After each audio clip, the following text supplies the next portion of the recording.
You're listening to The Watchers, a show where two women from opposite ends of New Jersey watch TV about how nice it is when you can have an in-person interaction with someone. A hotel clerk, the guy who pumps your gas in New Jersey. What good timing, too. I just sent you yesterday that there is a law that might be passing in Jersey that's going to make us, or allow us, whatever, to pump our own gas. Well, you know, we could pump our own gas, but there's just something about, like... That's right. Jeff's someone else right. doing it. He's right. Yeah, 20 regular. Yeah, 20 regular. Yeah. Put that pump in my cold, dead hands. You know what I mean? Yeah. Like, I'm not pumping my own gas. It's such a stupid cliche, but it's also true that, like, when I went away to college, the thing that scared me the most was that I was going to have to learn how to pump gas. Yeah, I mean, I do it fine now. I don't live in Jersey, but it's like, what a nice little treat it is to go over the bridge. Yes, it really is. Yeah. Have some nice man come out of his little hut. Or some young high schooler or college student working on the weekend. Like, yeah, I love it. Yep, cash your card. Give me a chance to look at my phone while I'm in the car. Yeah. Don't forget to turn the car off, though. Yeah, but guess what? You can leave your car running now. I don't, because it doesn't feel right, but... No, it feels wrong. I know. I don't believe that it's okay. They fixed whatever would make your car blow up in the past. Yeah, I don't believe that. We're going to get into this episode. I do have to say, we got more than one message on Instagram about Jersey girls pumping their own gas in last week's episode, and I just love that we've really... our brand is we're really... digging in. Yeah. It makes me really happy. The brand is strong. Yeah, I never pumped my own gas until I was... 18, but still, it was scary. I love that you're like, but I can do it now, though. Yeah, I just need everyone to know. It's not a matter of I can't. It's that I don't want to. No, it's nice to, like, and, you know, it's a job. People need to have jobs. That's right. I almost said we're automating. We're automating everything.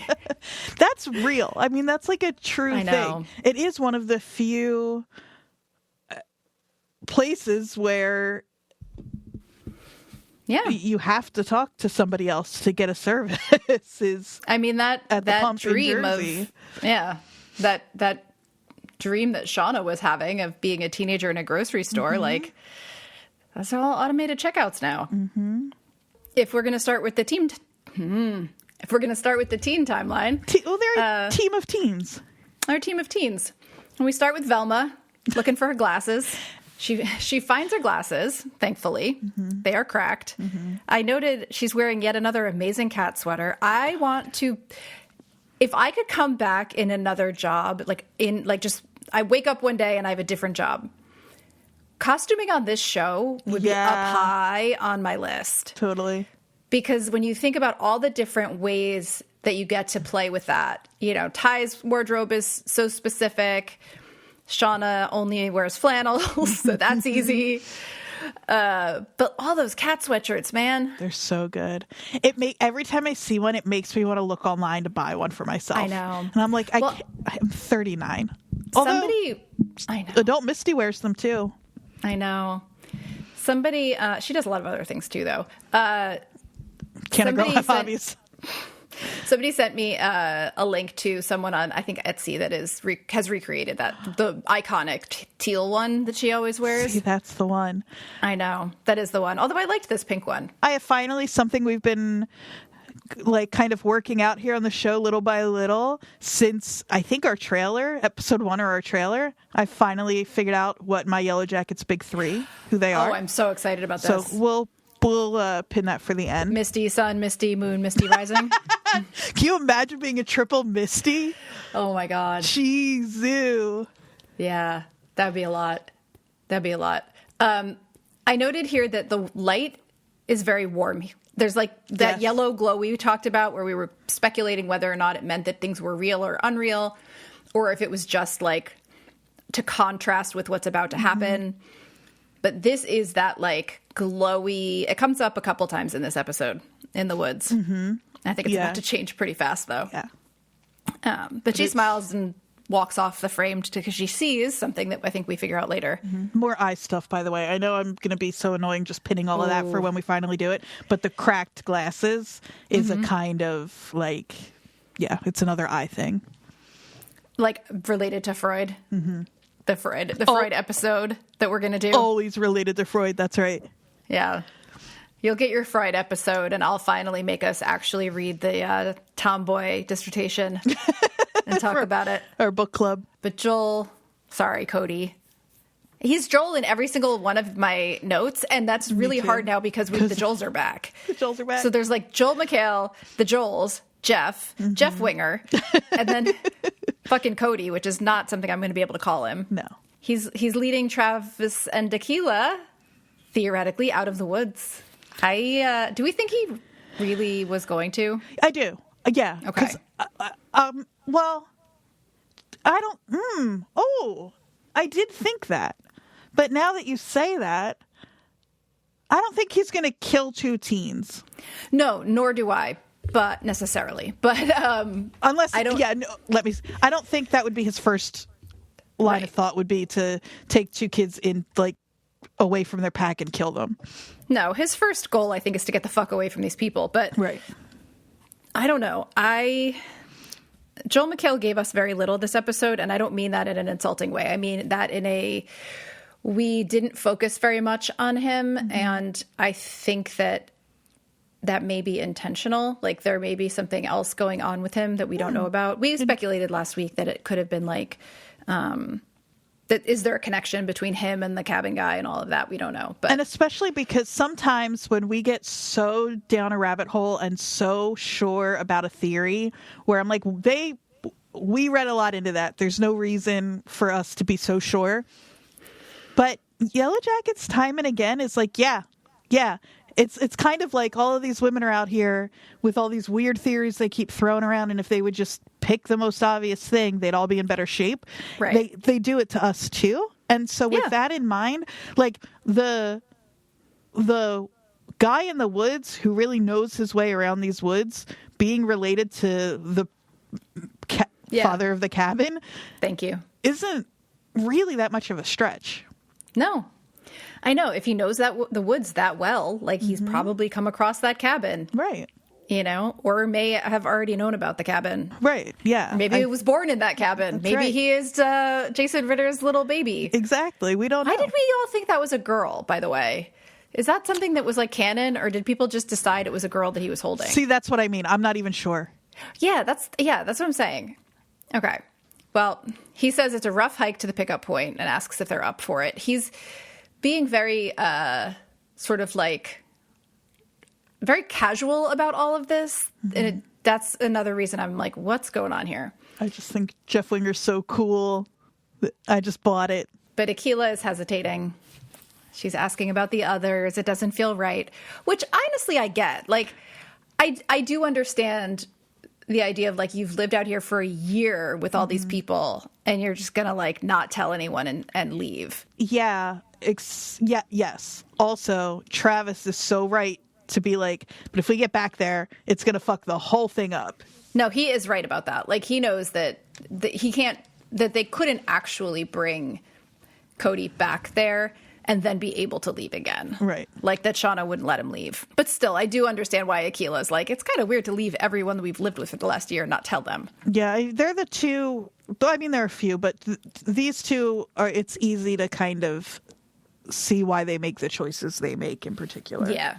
Well, because she's still holding on to the whole Ben thing. Like, and then Travis lays down the truth. I know. I was so glad. Like, one of the things that this show is pretty good about is not dragging out, like, somebody knowing something and then, like, never saying anything about it when it would, like, clear so many things up if they said it. Like, they've done that a bunch of times where you think, oh, they're going to drag this out forever, and then they'll just like answer it, or like somebody will say the thing. Which is interesting for a show that does have so many big questions in it, and a show that is, I don't know that we have said it is a mystery box show, but it's certainly mystery box show adjacent at the very least. People have turned it into one if it wasn't intended to be That's one. a really good point. Yeah. So I think maybe it doesn't get enough credit for those moments. Right.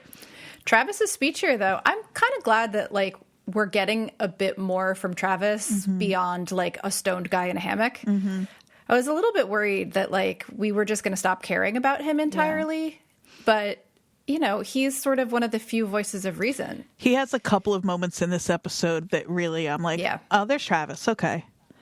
Yeah. His speech. So he says, you had a fucked up dream because you were huffing cave fumes, the same way that I tripped balls on mushrooms and Lottie told me what I was seeing. That's it. You're not a prophet. I didn't pick you as a fucking seer because I had a vision. I made it up. This is all made up. It's not real. And I think deep down you know that. Like, that's a good speech, first of all. Like, that's laying it all out there. He's not beating around the bush. He's not even, like, really kind of coddling her at all. He's like, look, Akilah. No, I love it, too, because you're right. He's not coddling her, but he's also not being, like, overly... He's just kind of, like, leveling with her. Yeah, he's not being mean at all. That just is what it is. Exactly. Yeah. Yeah. He says he can get us home. And I wrote, can he? I know. Because I also wrote, Joel looks something. I can't tell what his face is doing in that moment, but he's doing a face. Yeah, I don't know what face would be appropriate for the situation he's dealing with. I know. But yeah, you're right. His face was notable to me. If I were one of those people who was really buying into... this is a shared hallucination, we're going to find out this is all in Lottie's head, something like that, I would be tracing every time somebody says specifically something like, this is all made up, it's not real, this isn't real. It's like weirdly ambiguous and then also really straightforward at the same time. It's doing two things at once. And it came up a bunch this episode. Yeah. And it has since season one. I just wasn't watching, you know, on my 10th rewatch that I'll probably do between seasons 3 and 4. Maybe that'll be something that I'll start tagging. Yeah, I definitely noted it in this episode specifically a couple of times. This was the first one. Right. But Akilah doesn't trust it. She puts a piece of yarn on a tree, which is clearly, as we see shortly, something that they have planned before because Misty knows immediately what it is when she sees it in the next scene. Or at the very least, they're good trackers and know to be looking for things like this, like with Hannah's hair last week.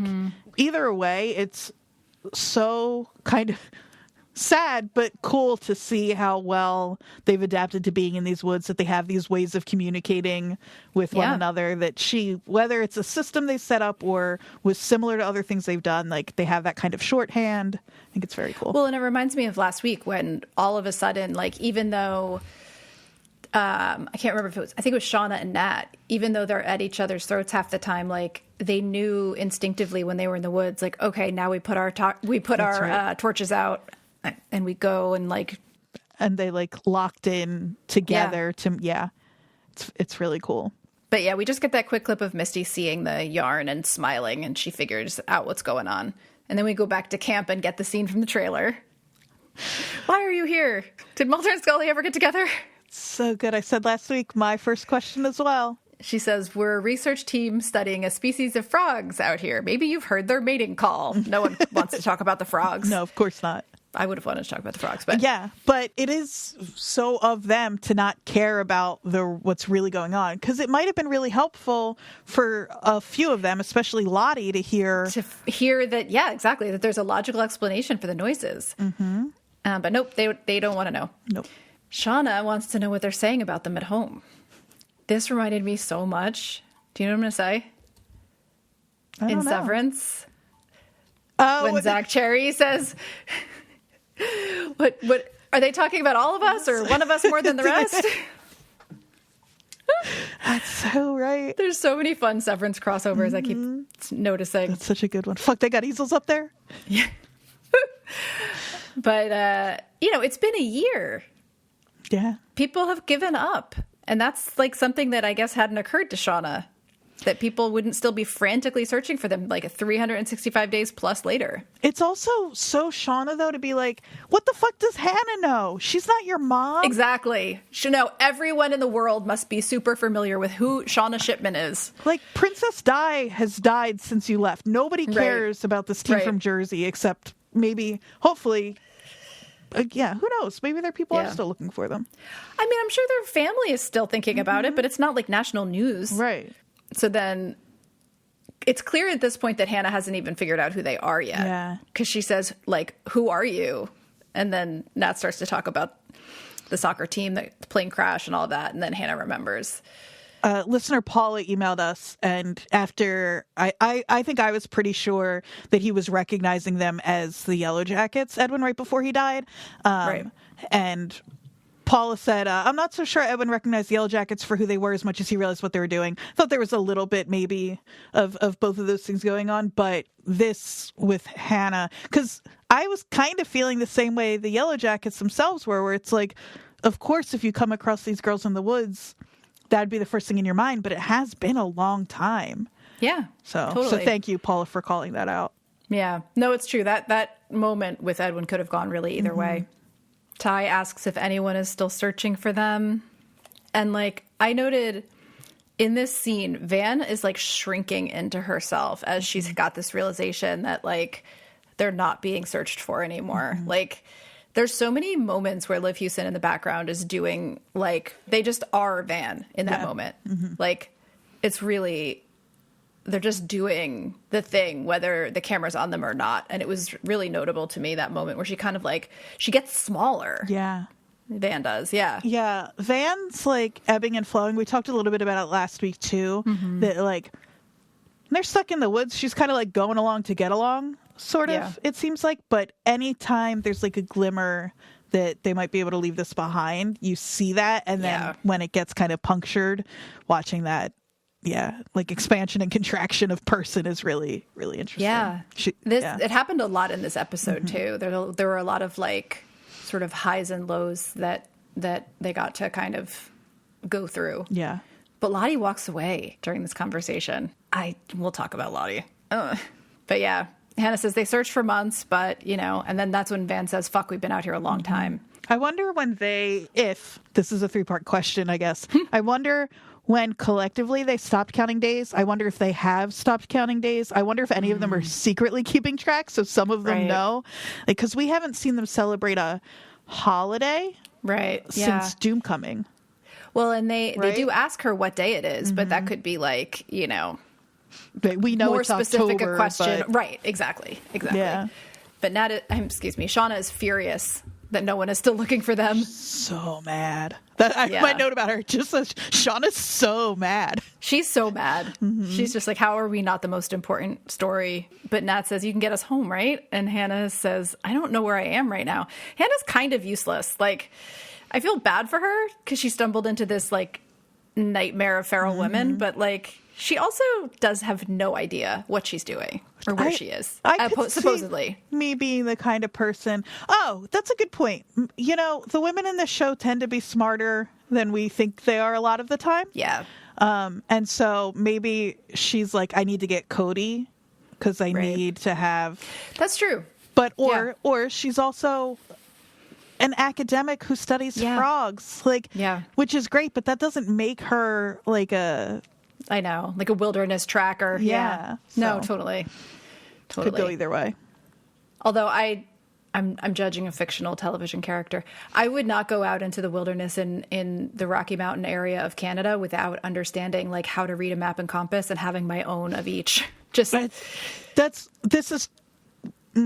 It's so good that our show has 2 hosts because you're so right. And me, if I were a real fucking frog freak, there's no me learning how to read a map or a compass. I just would not trust that the people I was with would You're right. get me out. Neither would I. But I think I'd be like, well, if I die, I die. I'm going to go see the frogs. There's no universe where I learn how to read a map. Yeah, no, I would definitely make sure that I at least had some sense of where the fuck I was going and how to get out. I'm not saying I would be able to, but I would at least try. That's the North Jersey of you. And the South Jersey of me would be like, actually more specific, I'd be like, I could probably figure it out. No reason why. Yeah. Well, there'll be some talking raccoon to lead you out of the wilderness. Exactly. You get it. You'll find your people. Yeah. Your people who are raccoons. Raccoons are people too. Yeah. But okay, the next part, I laughed out loud because Shauna says, "You don't seem to know a lot of things," and Hannah says, "Are you like the captain?" Brutal. I feel like, Hannah, you just signed your fucking death warrant. Like, so funny. And really Shauna's wearing good. the Yellowjackets shirt at that time, too. Yeah, it's good context clues that she read there, but... Oh, my God. And Melissa scoffs. Yeah. Dude, the way Melissa turns on her is so funny. I know. I mean, she turns back a little bit later as well, but she's definitely, like, you know... She's a little more... She's pissed at her, and she's a little more brave about her. Yeah. I think we had we had wondered if she was appeasing Shauna out of fear, right? And, like, strategically trying to get in with Shauna. And then we also were like, well, but she does clearly, like, actually have a crush on Shauna, which I think was also proven later in this episode. But she's not as afraid of Shauna as I think I was starting to believe she could be. Though you did point out last week that I thought was really... what's the word? Well pointed out. Well insightful. Really... Was I being insightful? Was I being discriminating or doing a excellent job close reading the text of this show? Yeah, you did all of those things. Okay. When you were talking about reading Hilary Swank as Melissa, because the couple of moments we'd seen of her, she clearly wasn't afraid.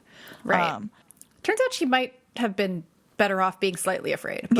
Yeah, I agree. But I think we're really seeing this sort of slide with Melissa into adult Melissa for sure.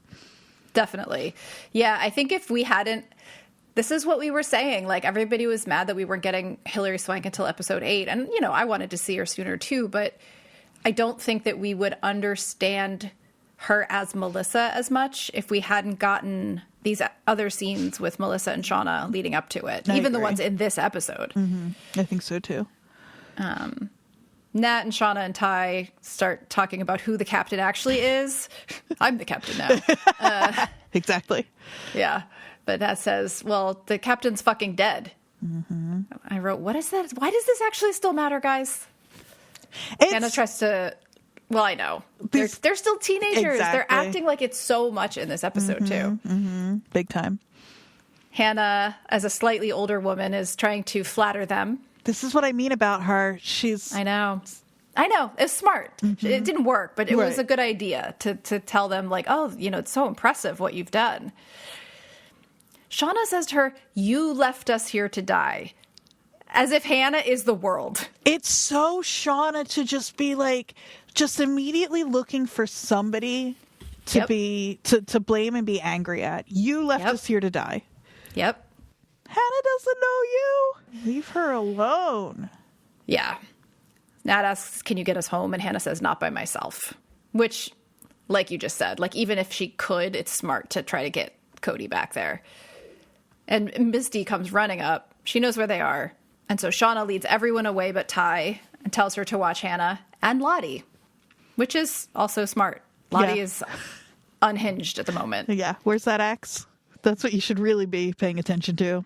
She's wandering around wearing, like, skins covered in blood and just, like... Hasn't bothered cleaning Edwin's blood off her face. None of it. No. Ty does a big gay lady sit here. Oh, I know. Very, very, like... Yeah. Yeah.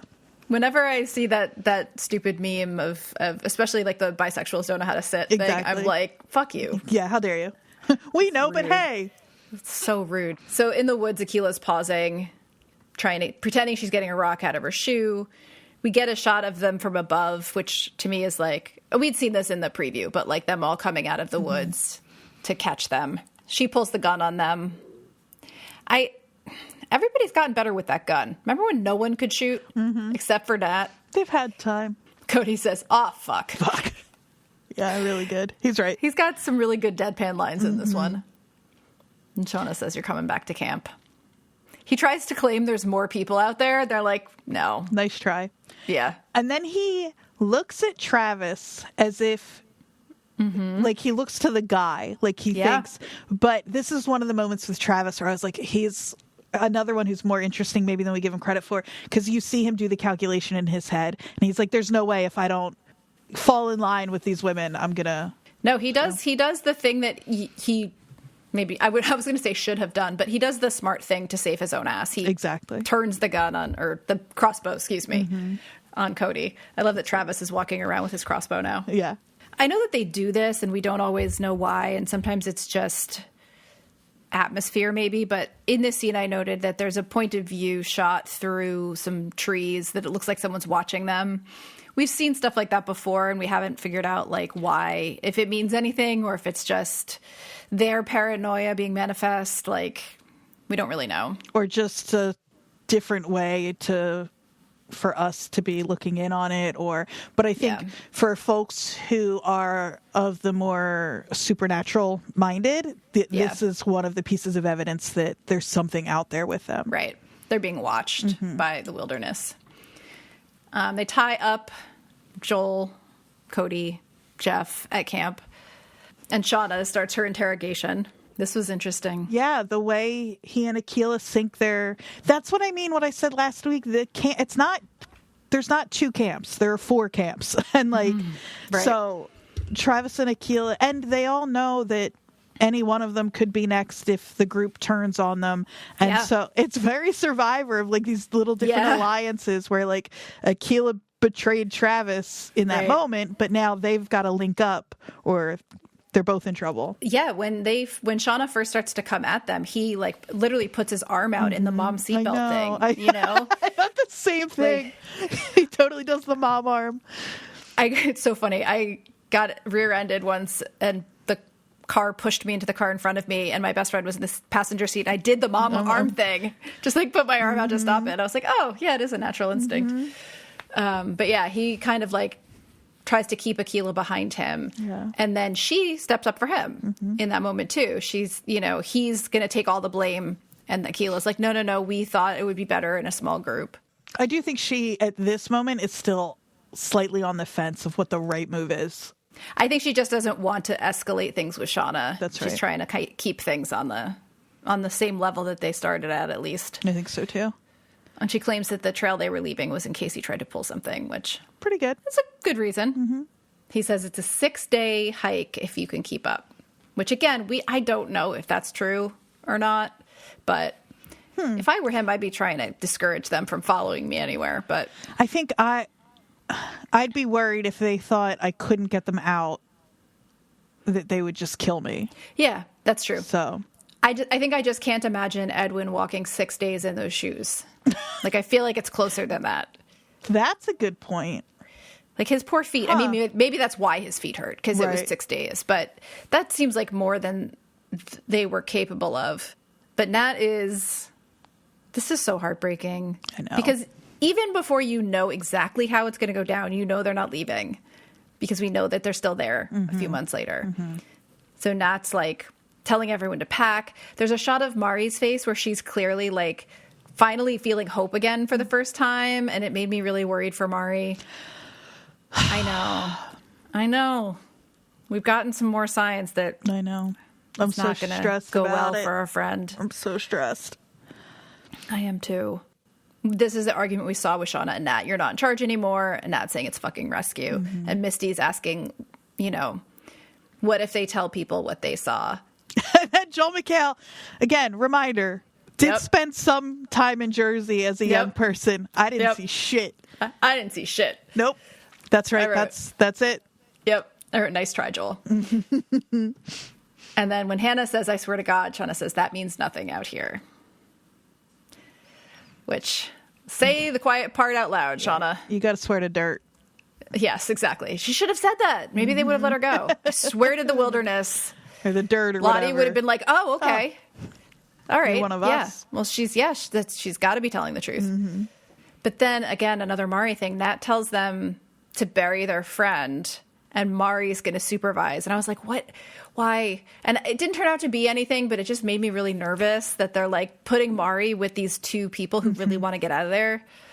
Like, yeah, it didn't end up panning out not in yet any real way, but just kind of like shining anything that puts attention on Mari now. I'm like, I know, nervous for why they would be, what their reason is for that. And I know, I wrote in my notes, I don't like this. It's very kind of Nat to give them that opportunity to bury Edwin. I know. I thought about that too. It's like, it's another sign that she still has her humanity. Like, you know, they're putting out Coach Ben's head on a fucking stump, and Nat's like, no, you should bury your fucking husband before you leave the woods. But then Nat says, we can finally go home. And Lottie says, no, we can't go back. We don't belong there anymore. Sophie Thatcher is so good in this episode. Every line delivery feels so real and so unique. And the way she says, like, Jesus Christ, Lottie, why the fuck not, is so good. She's just exasperated. Yeah. Well, and you can see over the next few conversations with her, she's changing her tone each time. Like, I think it's the next time she talks to her, she actually comes at her with a lot of sympathy.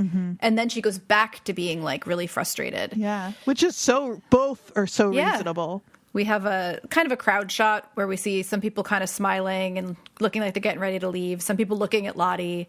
And then we get Shauna's face looking like she's thinking about this. Looking like Shauna. Looking like Shauna. This next scene comes right after the song that is playing, and it plays in another scene. So even though we're kind of talking about it as two separate timelines, I feel like we should mention that this scene comes right after... Ty screams a guy to death? Yeah, so this comes right after the scene in the hospital that we'll talk about later on where... Like you said, Ty screams a guy to death. Yeah, I mean, I want to spend so much time talking about that very short scene, but we get that super grass. A lot of great a few great needle drops in this episode. The last few had less, so that I think they were particularly notable here. Yeah, it's super grass, all right. Which, it's we are young, we are free. So funny, and also worth noting, at least for me, that song blew up because it was on the Clueless soundtrack. Oh, that's right. And it was released simultaneously. Like, the album came out alongside Clueless, so it was... I had forgotten about that. Yeah, and... Yeah. So here, it starts after Ty screams a guy to death, and it continues with Edwin's head hitting the ground with a thud. Man, this juxtaposition always works for me. Yeah. They're so good at that, jumping from one scene to another, like, with that sort of shocking transition. So fun. We get a nice slow pan up to Mari supervising the burial and drinking from a Yellowjackets water bottle that has seen better days. She, like, looks down again, and now it's a blue Slurpee. This montage is so beautifully shot. It's really great. Yeah. Are you a blue drink person? I'm over a red drink person for sure. Wow, really? Red's medicine. No, red Slurpees are good. I'm more of a Coke Slurpee person than a red Slurpee person. And I'm definitely not a blue Slurpee person. There's something weird about the taste of the blue frozen drinks that tastes so weird and off to me. I'm also not a huge Slurpee person in general, but I would go, okay, let's get into it. I would go half Coke, half blue. Oh. Blue, Coke, and then if I had to red, but I would probably just not do a Slurpee if I had to do red. Fascinating. Red's medicine. I would do red, then no, maybe I'll switch that. I would do Coke, then red and Coke.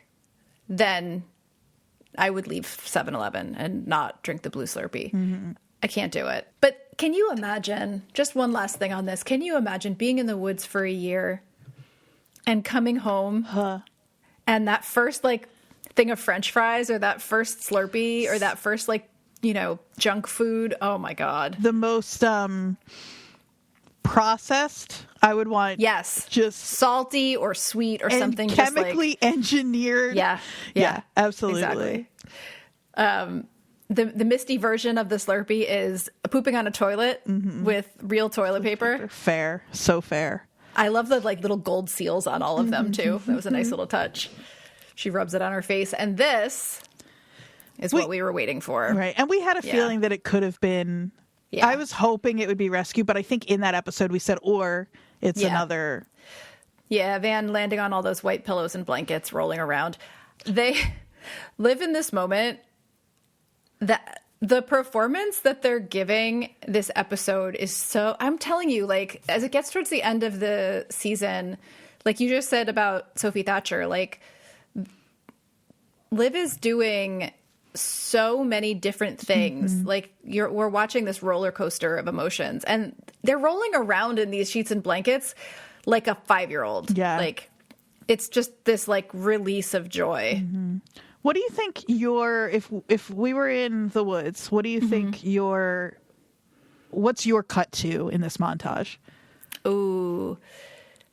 Oh, my cut to, it did not take me long to get there, is fucking Carvel.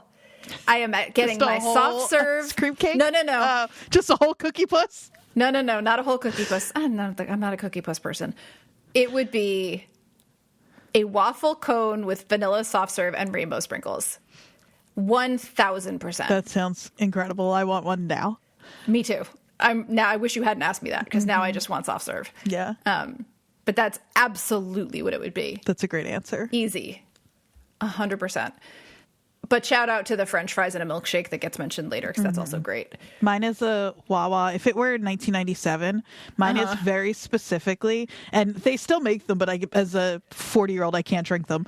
Wawa from the dispenser machine, not behind the counter. No, they didn't make coffee behind the counter back then, but French vanilla cappuccino. Oh, wow. I can like that. It's such a specific smell and taste and texture. It's unlike any other cappuccino because it's like powder mix. It smells like Wawa, which is a distinct smell. Yes. I can like the old brown cup with that's 100. And again, so chemically engineered, not a natural ingredient in it. Immediately would be my first thing. This next bit here, I want to have a conversation about, because Ty comes up. And she says, can I talk to you for a second? What if we can't be together when we get back? Do you really think the world has changed? Way back, we talked about how the portrayal of gay relationships in this show was sort of like wish casting, or a little bit like idealistic. Yeah. And that, I kind of bumped up against it at first, but then I kind of enjoyed it, because it was like, okay, well, we don't have to recreate how fucking horribly homophobic things were in the 90s just to do it. Like, if it's part of the story, then it's part of the story, but it just wasn't.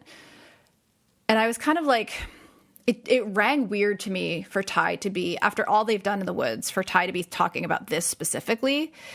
And then I realized she drops it pretty quickly and starts talking about, like, aren't you worried about what we'll have to tell people, everything we've done out here? Maybe. And I was like, maybe this is actually the real issue. And she's trying to kind of come up with other reasons. She's like throwing everything at the wall. That's interesting. We have seen Ty pivot quickly in similar conversations in the adult timeline. Yeah. Like, she really is like, I'll throw it all at the wall and see what sticks. Yeah. So that's not totally surprising to me that we see that here. It did remind me of when Ty and Van are talking about what happened after they got back and why they didn't end up together, right? About how Ty didn't want to be like that gay lawyer or whatever. And I think just because this version of that conversation came after so much like bloodshed and violence and horrible behavior, and like it just seemed like these people can take anyone down. Why is that what she's worried about? Right. But it does, I mean, given that conversation, it's not completely out of left field. Yeah. And again, you and I have talked about this at length. You just said so. Yeah. It is also a very real concern. It is like striking to us because, as you said, they haven't treated it as one. Right. So for her to pivot so quickly, but it's quite possible she is already figuring out how she can put all of this so deeply behind her, so much so that she creates a fully, separate person. I know that other ties started in the wilderness.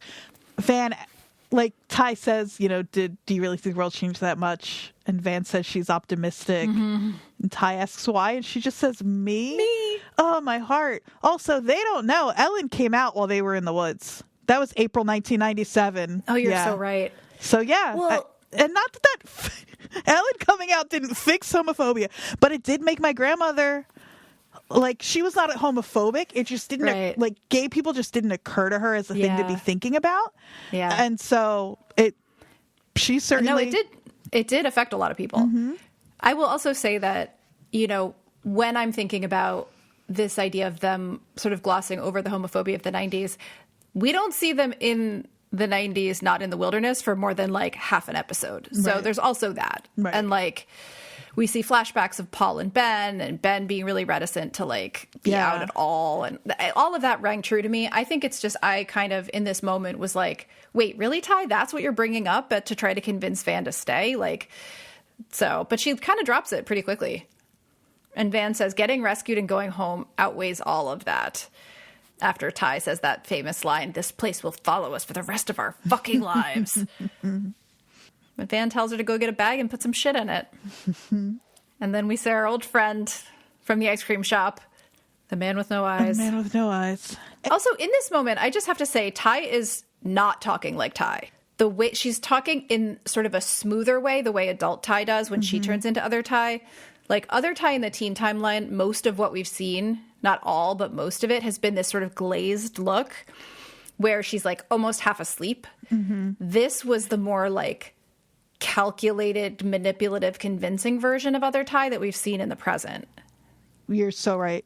Yeah, that's really interesting. She just like, it's just a different version of like, you can see the wheels turning in her head. And normally it's like this sort of primal version of herself, at least in the past, is what's taking over when other Ty takes over. But now she's starting to have that kind of negotiation between them and Right. that being a little more, I think you just said calculating, but having a Yeah. little more control over that. Yeah.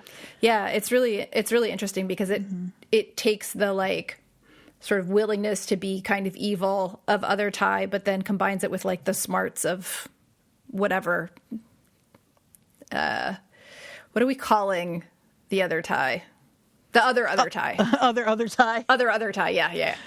We go to Shauna and Mel's little love hut, fun hut, and Shauna says, "You're being weird, Melissa." And this is where we realize that Mel's not like mad at Shauna for being a raging psycho. She's mad at Shauna for, like we thought, not paying enough attention to her when she got shot with a crossbow. Being a bad girlfriend. Yeah. You didn't even care. You just ran off. I can't wait to get away from you. It's very like high school fight. Shauna, the way Shauna is always so annoyed by anybody expecting her to treat them with I any know. sort of consideration or respect. Like a human. Yeah, what's your problem now? Yeah. She says, "I knew you weren't going to die. And I also knew that I'm the fastest on the team."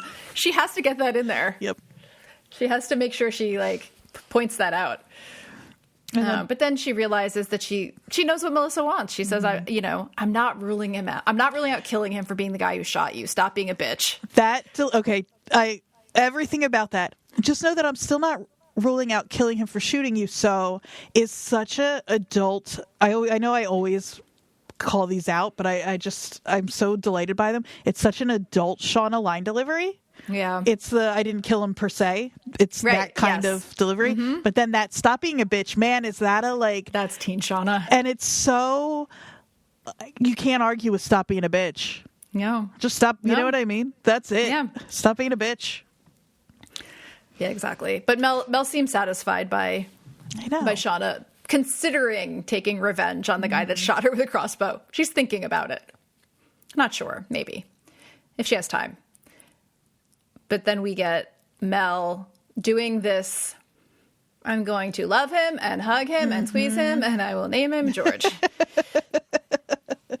I want to do everything. College and then graduating college. I can't wait to work a 9 to 5. I want to get a gym membership and not even use it. It is Melissa's. I mean, Shauna probably would have made the decision she makes at the end anyway, but Melissa fast tracks it by reminding Shauna what they'd be going home to. Absolutely. Yeah. Because she kind of like mentally checks out and snaps in that moment. She starts to see the moth from one of the moths from her dream floating over. It's funny because I don't think Shauna's even considered what happens when they get home, because she asked her why Melissa says this. She's like, what are you most excited for when we get back? Shauna's like, fuck, nothing. She's I didn't never think thought about it. Yeah. Yeah. She hasn't thought about it since like probably the very first time they crashed. And then Mel hands her the knife holster and says, are you going to take this home with you? And it's funny because it could be an argument for Shauna's got some, like, something in her that's a little soft, or just Shauna's not letting a good knife go to waste, you know? Right. And then the last, like, thing of note in this scene is that Shauna sees that death's head moth, which shows up earlier in the episode. Right. We'll get back to it, but we'll have to get into the death's head moth a little bit, but I can't not just say you got to stick a pin or two in that moth. And, yeah, exactly. You know, display it in a glass case in your office. I can't just not say Silence of the Lambs right now. It's obvious, but yes. So this next scene in the woods where they're packing is where Wonderwall plays, and that is sort of another carryover from the previous scene in the present timeline. I read a New York Times review of this episode today. And for our listeners, we're recording on Friday, so we had you might have read more conversations and stuff than we've had access to at this point. Yeah. Usually we wait until a little later in the weekend. But the person said something about Wonderwall being a strange needle drop for this episode, that it like didn't make sense. And so just in case folks haven't watched the series 100 times like us, Wonderwall is in the pilot. I think Rachel, her name is, one of the girls who dies in the crash was going to go see Oasis at Meadowlands, and now she'll never hear Wonderwall. She'll never get to hear Wonderwall. And so there's something really hopeful about Wonderwall being played here, because it's kind of linked with going or not going home. Yeah. Yeah. And it's also the lyrics, you know, today's going to be the day. Like, it feels like it's a little bit of that like Smashing Pumpkins vibe as well. Mm-hmm. But yeah, there's a very good reason for that. And the scene that it starts in before this is when Jeff decides they're going to leave and go home from the hotel. Right. And or from the depths of Shauna's despair. Yeah. They're going to take control and they're going to leave the hotel. Right. Everyone's talking about what they're going to do at home. Van is like gazing out over the group, getting ready to leave. Mel is talking about putting fries into a milkshake into a quarter pounder, I think. I stopped at fries into the milkshake because that's all I would want. I noted the yellow tint is strong here as well. Yes. That sort of like, you know, warm glow. Mm-hmm. Akilah is listening to them talk and laughing as she gets water. Like, I wrote, uh-oh. Mm-hmm. It just felt really ominous that Akilah was like having this moment.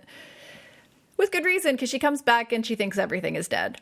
She sees everything is dead. Fascinating. The plants are dead. All the animals are dead. Lottie comes up and then sees them alive again. Mm-hmm. Right? And so she asks Lottie, is this real? Right?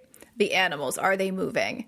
But she specifically says, is this real? Which is a weird way to word what she's... Right. The information she's trying to get. It's so telling that this is how she asks, I think. But Lottie lights up like a fucking Christmas tree. Mm-hmm. Yep. Did you see something? I want to spend a little time.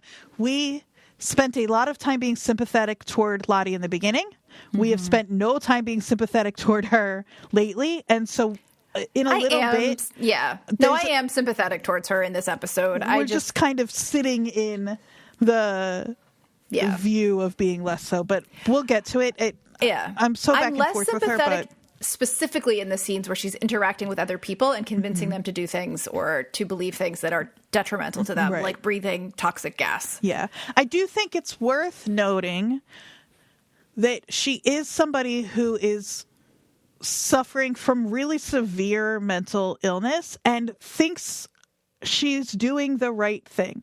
Even when she's being manipulative, it's because she really believes what's going on out there. Absolutely. As opposed to somebody like Shauna, who will just do whatever to do whatever, who is also dealing with her own trauma. I We back don't and need forth to- on it. But yeah. but I just want to say that, like, because I think I'm about to be much kinder about Lottie in a couple of scenes, and I just want to remind people that, like, that is the conversation we've been having all along. We're not like fair weather Lottie people. No, I think that most people understand that we like to try to hold multiple things at the same time about these kids. We've just haven't been very vocal about it with Lottie lately, so let's just remind everybody. Before we move on from this scene, though, the animals being dead or alive as a reversal from last season where she was carrying the living or the dead mouse thinking it was alive, and how we spent most of the season wondering if she was carrying a dead rabbit around. But what's actually going on, I think, is now a reversal of that, where the animals are alive, and there's so much going on there. I started questioning myself, being like, maybe they are all dead, and like Lottie is like convinced her that they are alive. A double, triple reverse. It's a double cross. I don't know. I just thought it was such a fun little wrinkle on it here. Yeah. No, it's a really, like, I think obviously very intentional callback to that previous nugget. Yeah. So Nat does go back to the plane. She leaves Coach Ben's. Is it his bag? I saw the whistle. Is it his bag or his jacket? I actually wasn't sure what it was because the show's so friggin' dark. But yes. Yeah. She says, "I'm sorry you didn't make it to this moment." It's so, like, he came very close. But she hears the sound, and she's talking to whatever it is at this point. We're going home. We're leaving whatever you are behind.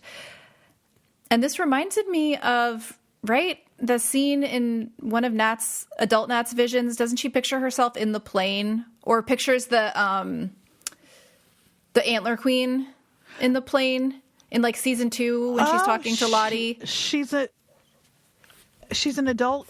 That vision does happen. That's in the adult timeline. I believe it's remember. in the adult timeline when she is talking to Lottie about Travis. Right. There's something in there. Yeah. Interesting. But yeah, so she is insisting that they're gonna make it home. Which it's funny to see her. She's another one who I don't think has been really bought into it, but it's sort of like I'm hearing it, like, better safe than sorry. Yeah, exactly. Everybody prays when they're on a plane that's going down, or whatever that saying is. No atheists in foxholes, I think is the saying, but yeah. Yeah, I flew recently, so I think I'm thinking more. Well, we're watching a show about a plane crash. Okay, Also anyway. So now we get the scene in the woods where everybody's getting ready to go. Misty says, hell yeah, I am, when someone asks if she's ready. Which I thought was interesting, because when we're thinking about these warring clans that we think are coming, like, Misty is one that I feel like we could see kind of fall in either direction. She's never really been super bought into the wilderness stuff, but she also, like, loves a charismatic leader. Yeah, and also did destroy the black box because she thought that would keep them there in the first place. So, but her first love and boyfriend and amputee is dead, so maybe she's ready to go home now. That's true. What does she have left to live for out here? Yeah. So Nat's gonna, make sure that Joel or Cody and Hannah know that, if they fuck around and don't get them to safety, they're gonna get killed. She says stupid shit, like it's like the girls don't do the Jersey thing very much, but it felt so Jersey to me, just the way she delivered that line. Exactly. Yeah. And Joel says, "Yeah, that's very clear." And Hannah, I do not know why Hannah doesn't bring up that she has a child, but she just says we want to go home too. She doesn't say why. Yeah, that would be. It would be. If I were Hannah, I might think it's a useful strategy. I wonder what that would have done to Shauna then. I know. I know. I thought about that too. But Nat says, like they're going to nationals. Let's fucking do this. Let's fucking do this. And everybody celebrates. And then Lottie says, "I'm staying." And Van says, cute joke, Lot. I know, I understand the sympathy for Lottie here. I do, because I know what we know what she would be going home to. Yeah, and she feels so much in a way they don't always get the chance to, in the way that Van often gets the chance to. Lottie, I feel her being a young girl here. Yeah.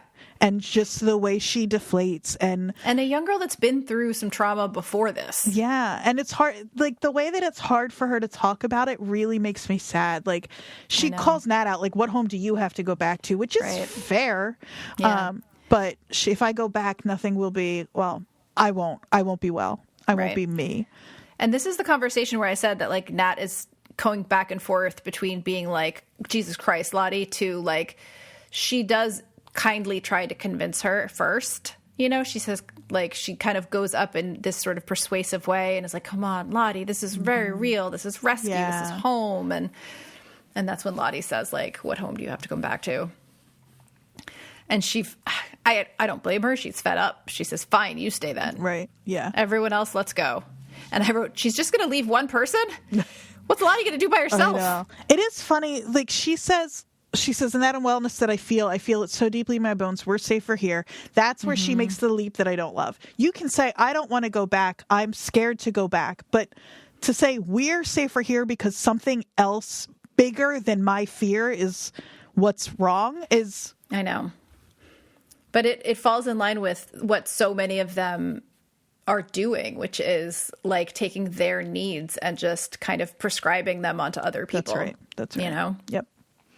And then Shauna, seeing an opportunity, says, I'm staying too. Okay. I really feel like at that point, I'd be like, all right, you guys, you'll figure it out. Yeah, have fun. Good. And Lottie is like, ooh, you feel it too? Uh-huh. Shauna's like, fucking no. No. Not because of you or it. Misty looks horrified here. Again, I think that it's interesting to see how she is kind of changed over time. And that's, oh, for fuck's sake, Shauna, come on, is really good here too. Just so done. I know. She says something doesn't feel right. And Ty joins in. It's all three of them. It's not, something doesn't feel right because you're murderers. Yes. Who have to go back. That's what doesn't feel right. It's not that there's some evil entity. It is such an interesting, weird kind, not weird. Such a specific kind of defense mechanism that. Yeah. And to be fair, like, Cody could be like a fucking psycho. He could be the child of the cabin guy. There's all these other things that could be true.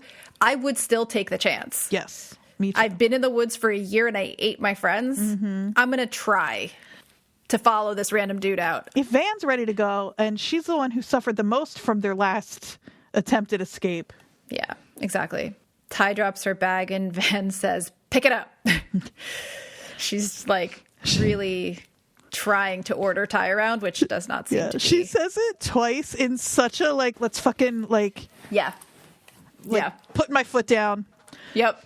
I also haven't figured out what the ska joke is about Van, but she pick it up is, I can't let that lie there. I wish I could say that didn't go in my head as soon as I said it, but it totally did. I just need to.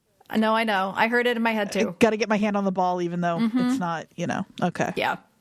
She says, whatever they've been feeling, I've been feeling it too. And she won't look at Van at first. She says something doesn't feel right. And Travis, with a level fucking head on his shoulders, less stoned out of his mind, apparently, says what doesn't feel right is staying and ignoring rescue. And Nat says, stay then, you've lost your fucking minds. And I noted that Ty, who has been holding an axe this whole time, shifts that axe in her hands so it is more available and visible. And then Shauna says, no, you're not. Yeah. Really, really tough stuff here. It is so funny that it hadn't occurred to a lot of these people that rescue wasn't everyone's singular focus. That all of this shit is happening in the woods unless and until something happens. Yeah. And like... Well, we mentioned it last week with the Ty calling it the village, right? Like... some of them are acting like they've created a new separate society that they're not planning on leaving. That's right. So, yeah. I don't see this going well. No. But it's interesting that right now, if we said, okay, this is it, this is the warring clans, it's 3 against everyone else. Oh. And it doesn't stay that way. It can't, I don't think. So I'm really interested to see where they fall in and what rescue is. And is there still a chance that a couple of them do make it? I don't think so, but out before everyone, like there's, or a couple don't and stay there. Like there's a lot of, I mean, one of the Melissa questions, if, before we knew she was definitely still alive, was like, well, maybe she got left behind, which clearly is not what happened. But, right. So let's jump to the present and save, because I have some speculation in my brain as well. So let's kind of save all that for the end if we can. Mm-hmm. Okay. So in the present, we begin at a grocery store. That's right. Seems to possibly be called Jersey Foods. If I saw that multiple times in the background, once on a shelf above Jackie, and I'm like, I tried really hard to see what the Jersey Foods were on that shelf, and I couldn't. But I think it might be the name of the store. It's just all pork roll. I know, right? I was like, what is it? But I think it might just be the name of the store. I don't think it was just a shelf of Jersey Foods, but yeah. But Teen Shauna is spacing out at the cash register. We've all been there. Like you do. Yeah. We have. Yes, we definitely have. When Jackie shows up, she has different hair. It's a great wig. It's a great wig. And she's wearing green and pink. Her room was going to be at Rutgers. I noted the same thing. Because that's Shauna. The color scheme of every preppy Jersey girl in the 90s. Of which I was not one, but I was aware of it. Yeah, and I love that she shows up in Shauna's flashback forward dream fantasy nightmare thing that way. That's how Shauna thinks of her and still connects with those colors. Yeah, that green and pink. It seems like they're the only two in the store. There's some music playing. I also noticed there were some beeswax candles behind Jackie. I was really, for some reason, interested in what was going on in that grocery store. Yeah, there were a few things. I mean, the obvious one, too, being that in addition to the meat in the hands, the hot cocoa packets that she's ringing up. I don't even think I caught that. Oh.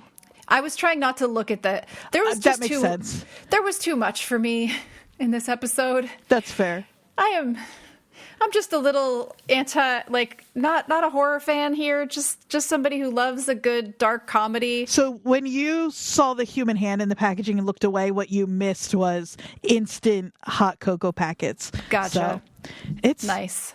The hot cocoa, I know we talk about it a lot, but this one, Jackie's fantasy, Walter offers it, it's all over the place in the show. Also, Coach Ben gives Mari hot cocoa. That's right.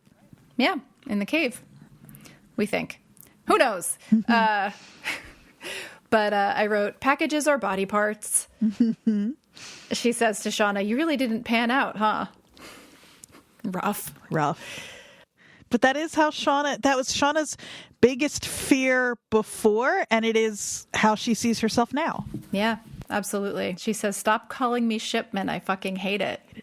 Actually, it's so funny. Jackie actually seems a little hurt in this that she didn't know that Shauna never said anything. Yeah, she says, why didn't you say something? And Shauna doesn't really answer. I'm glad you pointed that out, because it's so Shauna, Jackie was maybe not the most empathetic or thoughtful or considerate friend.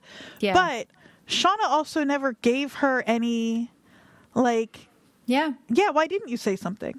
Right. Well, that's the whole fucking thing, right? Is Shauna and Jackie's friendship is Shauna being resentful but never actually expressing anything that she wants. Right. Or expressing any displeasure at anything Jackie ever does.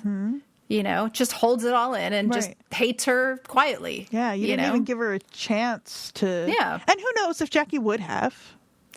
But from our time with live Jackie, it seemed to me like she was self-centered and she was used to being popular and getting her way, but also she wasn't heartless. No. Like, she did actually care about her friends. Right. Like, she might not have always, like, put them first, but I think if it was pointed out to her, this hurts my feelings, she wouldn't be like, well, fuck you. Right. Yeah. That's not...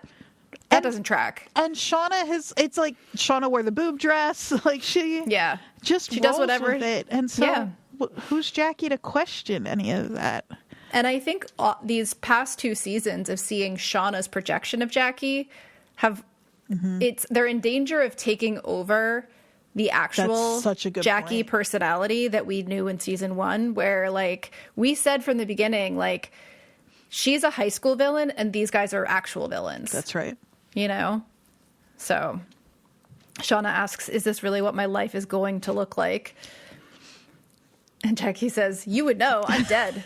You killed me. Which is interesting that Shauna's brain says that, because she didn't kill Jackie. Jackie went outside and froze to death in the cold. Right. Like, but Shauna, she made a choice. But Shauna's it was a stupid choice, but right. But Shauna feels that guilt because of I don't want to be too dismissive of Shauna's humanity, but it's hard to say Shauna feels guilt about much in how she is. But it is possible that, like, Jackie's death is the moment that hardened her heart so much that she won't let herself feel remorse or guilt about anything after that. And this is still the one kind of soft spot for her. And if it wasn't the moment, it was certainly a moment right. that pushed her in that direction. So it can still kind of get in there, Yeah, 100%. This is where we hear the lights crackling and we see the moths.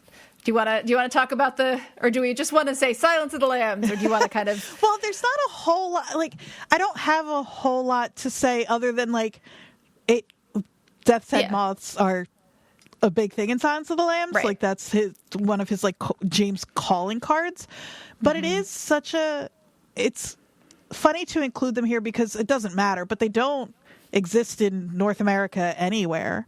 They're Africa, and then sometimes I read they make it up to like England, like that general part of Europe, but not typically. They're like kind of just like a visitor, if that's the case.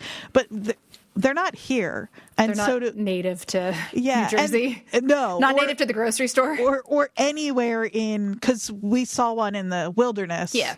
Right. But they wouldn't be in Canada either. And so they look fucking cool, and they look like an omen of death. And I love them. I think they're really interesting. But it's like, come on, you can't have a 90s something. No, it's gotta, absolutely. Even if it's just a little wink, They love a reference in this show, and I am here for it. I can't believe, hold on. Jodie, I'm such an idiot. Also, I don't know if you know this about Silence of the Lambs. Very famous cannibal in that movie. I hadn't even You're thought. So right. Silence of the Lambs is maybe my favorite movie. The fact that I am so caught up with these girls that this is the first time you've ever seen cannibalism on screen. All I thought was like, oh, there's Death Head Moth in a movie I really like. Yeah. That is literally about a cannibal. A cannibal, though, with a code of ethics. His own code of ethics. Right. But it is like, hey, we love Hannibal. People love Hannibal. I used to joke that he's not a villain, he's an anti-hero. And so I had a different read on that movie, most people, Jodie, most people do. Okay. He's just I think he's so fun and interesting and weird and like likable. And so it's like, hey, I just slowly Homer into the bushes. Disappear from the podcast. I just really love Hannibal, and it's so funny that I don't know, nobody says I can't watch Silence of the Lambs because Hannibal Lecter sucks, and it's weird to hear people kind of apply that to the girls, where they're like, I'm done with this show. These girls are unforgivable. It's like nobody says I hate Silence of the Lambs because Hannibal's unforgivable. Right. Yeah, It's just a weird... but Andrea, these are women. I was just... I didn't want to say it, but I mean, I did want to say it. Oh, I mean, but, it was beyond implied. Yeah, you're so right. So anyway. Jackie says, they're drawn to the light. Should have known better, don't you think? Mm-hmm. And then the glass shatters, and I couldn't help myself. I wrote, those are plastic, though. The light covers, those aren't glass. So, Shauna, you idiot. Yeah. But as we, no big surprise.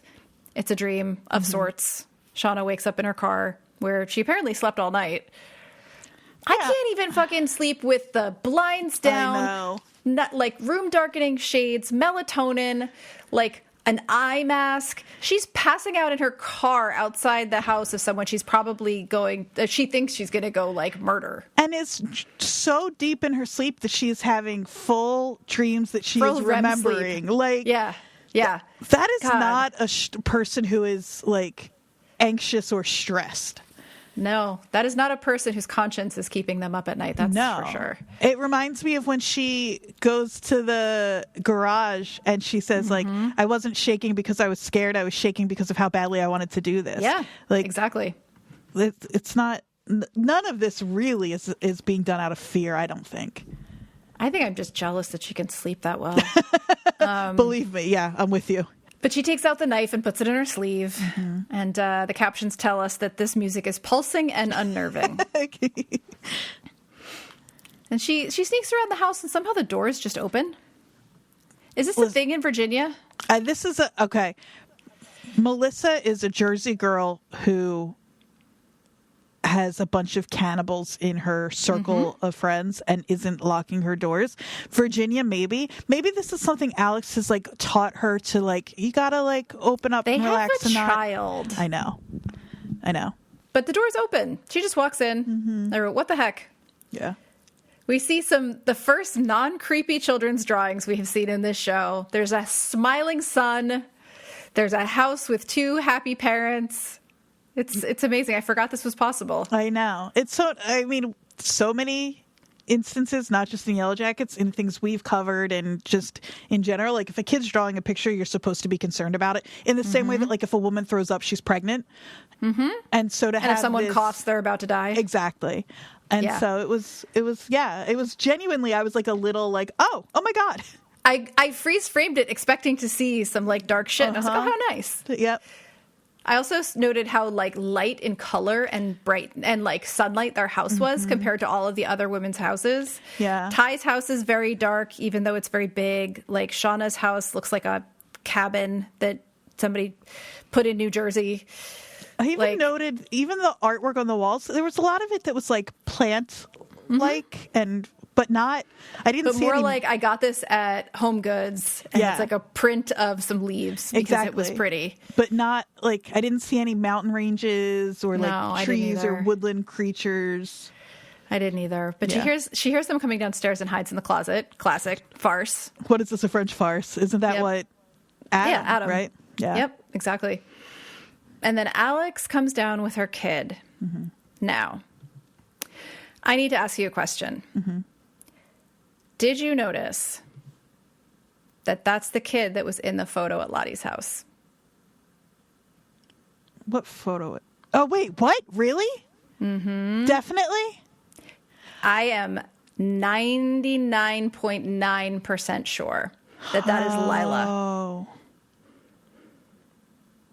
Yep. The girl that was in the dress where everyone was like, that's from Frozen. It can't be from it can't be Lottie as a kid. Right. That's Lila. Why would she have that? Exactly. I don't know.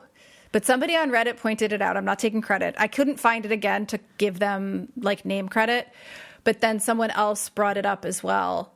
And once I rewatched that scene where they come into the kitchen and I looked at that kid's face, that's the actor that is listed as playing Lila. Like, but I'm like pretty sure that's the kid that was in the photo at Lottie's. That would be a weird, unsurprising, but weird thing. That would be like a very Lottie thing to do. Yeah. Aaliyah Brooks is playing Lila, who is Alex's child in this show. But if Reddit is to be believed, and it seemed true to me from my memory of that scene, it is the child in that picture. Wow. Of course, now I can't find the picture, so take that with a grain of salt. But in any case, we know that's not, as we were hoping, Mari's kid. Oh, I know. Oh, no, Jodie. I know. It makes me really sad. You never know. Yeah. You never know. We're gonna keep hope alive until we can't anymore. Mm-hmm. So Shauna's hiding in the closet. Alex's wife comes downstairs. No big surprise to those of us that had believed this all along. Uh-huh. But Melissa, Hilary Swank, we don't know yet that she's Melissa, but Hilary Swank comes downstairs, sees her wife, sends them off, has some fun joking around, kisses her kid. They leave. And it feels, to contrast with Shauna and her family, it feels real and natural. It doesn't, watching it, and we can get into it, but in the moment, it really does feel like, oh, this is a life that maybe Shauna could have had. Yeah. Alex, the wife, notes that she ran some errands in Melissa's car, and now she needs gas, which I kind of wondered. We do see a scene in the season 3 trailer of a car on the side of the road and Hilary Swank walking away from it. Oh, I wondered if that was like Chekhov's gas tank. 100%. You're so right. She's going to run out of gas. Just thinking about back to the gas Jersey person thing, scrounging around in your console for change and then having to turn.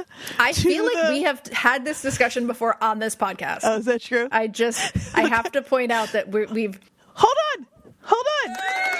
It's episode 100. We're a real podcast. I can't believe. Is that what it takes? Is 100 episodes? I have always said this isn't even just about us. My you're not a real podcast until you hit 100 episodes. We did it. I can't believe I didn't open with that. You had brought this up a couple days ago, and I had already forgotten. But yes, we did it. We're 2 years. And it's 2 years, yeah. 2 years, like last week or the week before. This is officially episode 100, like not counting off weeks, not counting 100 times you and I have gotten on mic and talked about a show or a movie that we love.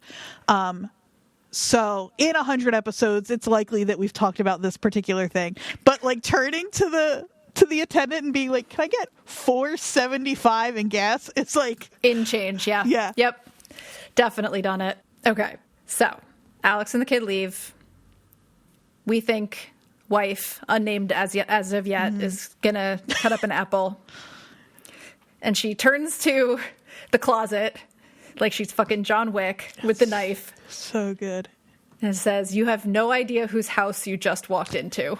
And Shauna says, yeah, I do, because you're wearing that fuck-ass baseball cap. Of course I know whose house They could not have made her look any more like a 40-year-old gay woman. So funny. The sneakers, the joggers, the hat backwards. It's perfect. Just putting that hat on Hilary Swank and being like, you guys get it, right? That's Melissa. Yeah. It's so funny. It's so funny. I can't believe anybody is anything but just delighted by that choice on this show's part. I know. To just put that cap on her. Yeah. Why is she still wearing a hat like that? It's so funny. It's really, really good. She's gay. I mean, they're all gay. She's softball gay though, even though she played soccer. But that's a very specific. I have seen that person recently. Yeah, absolutely. It just made me so happy. But it was really funny. I'm screaming right now. Yeah. She says, Shauna, what are you doing here? And Shauna says, what are you doing alive? Mm-hmm. We thought maybe Shauna knew. I know. Shauna we thought a lot of things, because last week we were could be Shauna knew, could be Shauna killed her, could be there was we never know. The idea that Shauna did not know that Melissa was alive, went into her house, hid in the closet, came out to find Melissa as an adult who she thought was dead and had that little shock on her face is just to me one of the bigger indictments of Shauna as an adult, because she doesn't have an emotional reaction. She has a calculated reaction. She's so calloused. Not she's she callous. barely reacts. She's callous for sure, but she's also literally calloused. Like, I don't think anything lands on her in the, like, can get through. It's like, she barely reacts. Mm-hmm. I think Melissa says it's Kelly now. Why would you choose Kelly? There's nothing wrong with the name Kelly. It's just very specific to choose. Kapowski? Slightly different time frame. They got back in, 98? We don't know when she faked her death, but anyway, no one cares. It's a 90s. It's another 90s girl name. It is a 90s name, for sure. I'm surprised we don't have a Michelle. Or we have a Jen, but with a G, but we have no Michelles.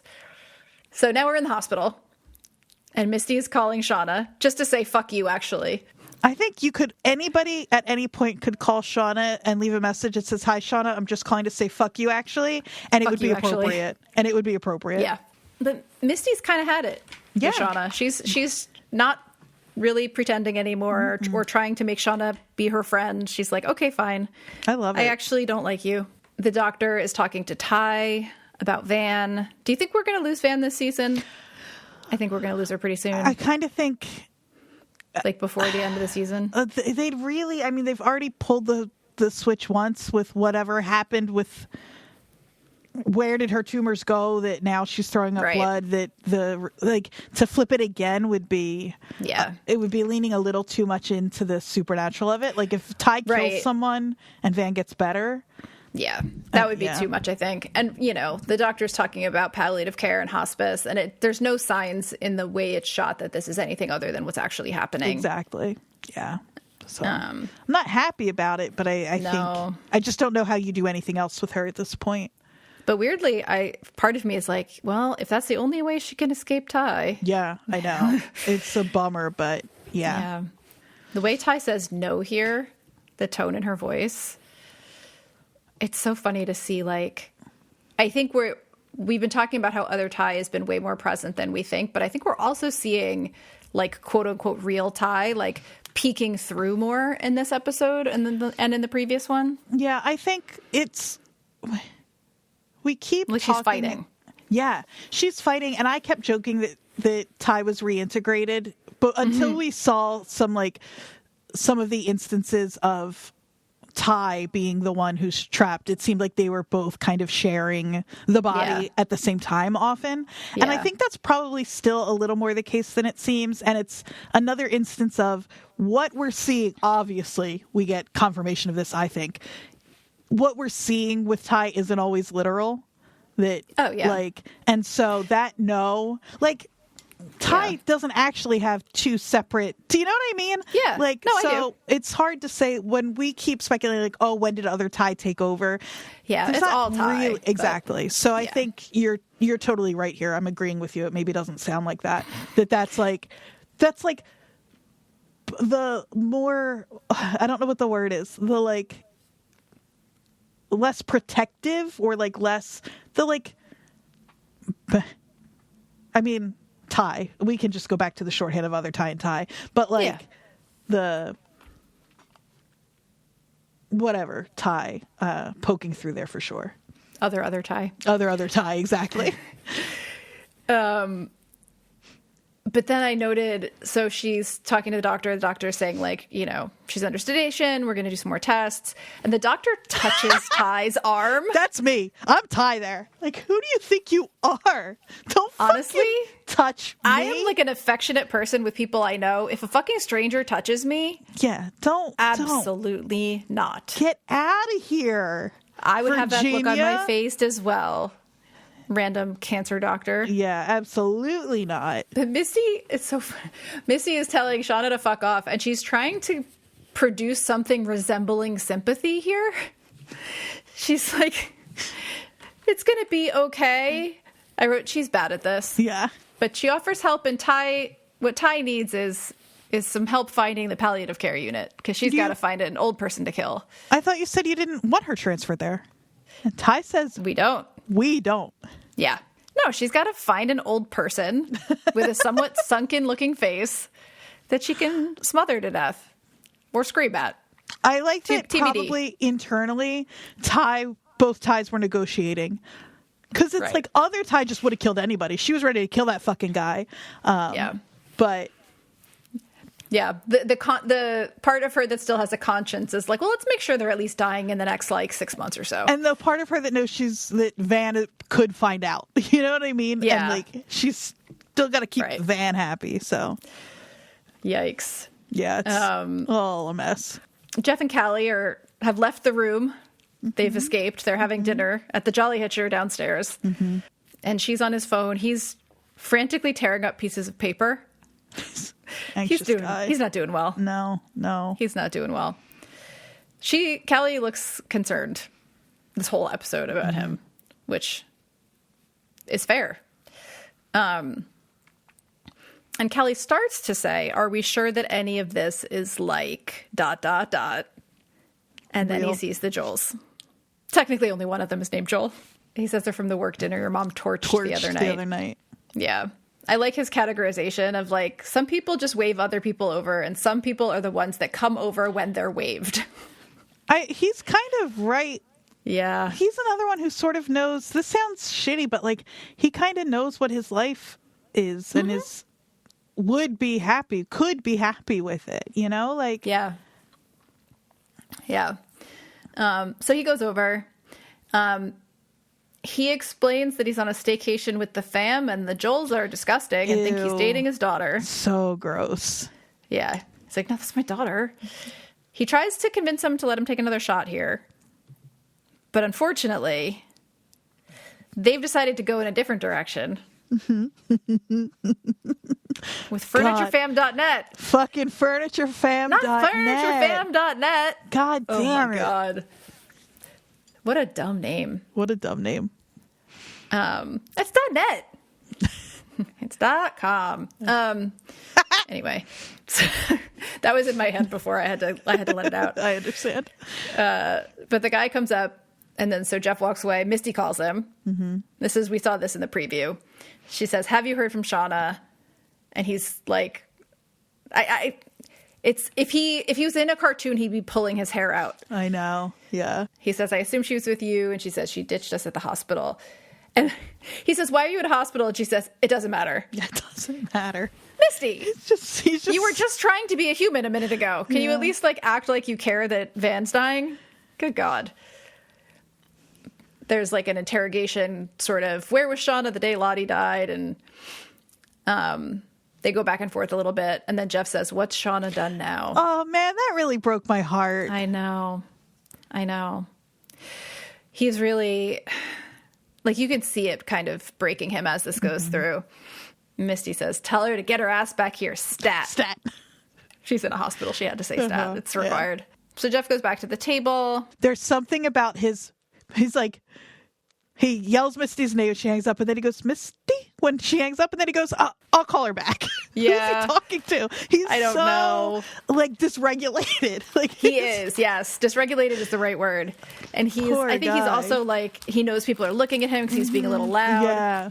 When he gets back to the table, Callie looks really worried. She asks what's wrong. And Jeff, stop lying to the fucking kid. Good God. She's not stupid. Like, I understand protecting your child. We've talked about this. You shouldn't be telling her every little thing and that people are trying to kill you and blah, blah, blah. But like, you also can't just be like, everything's good. Right. So good.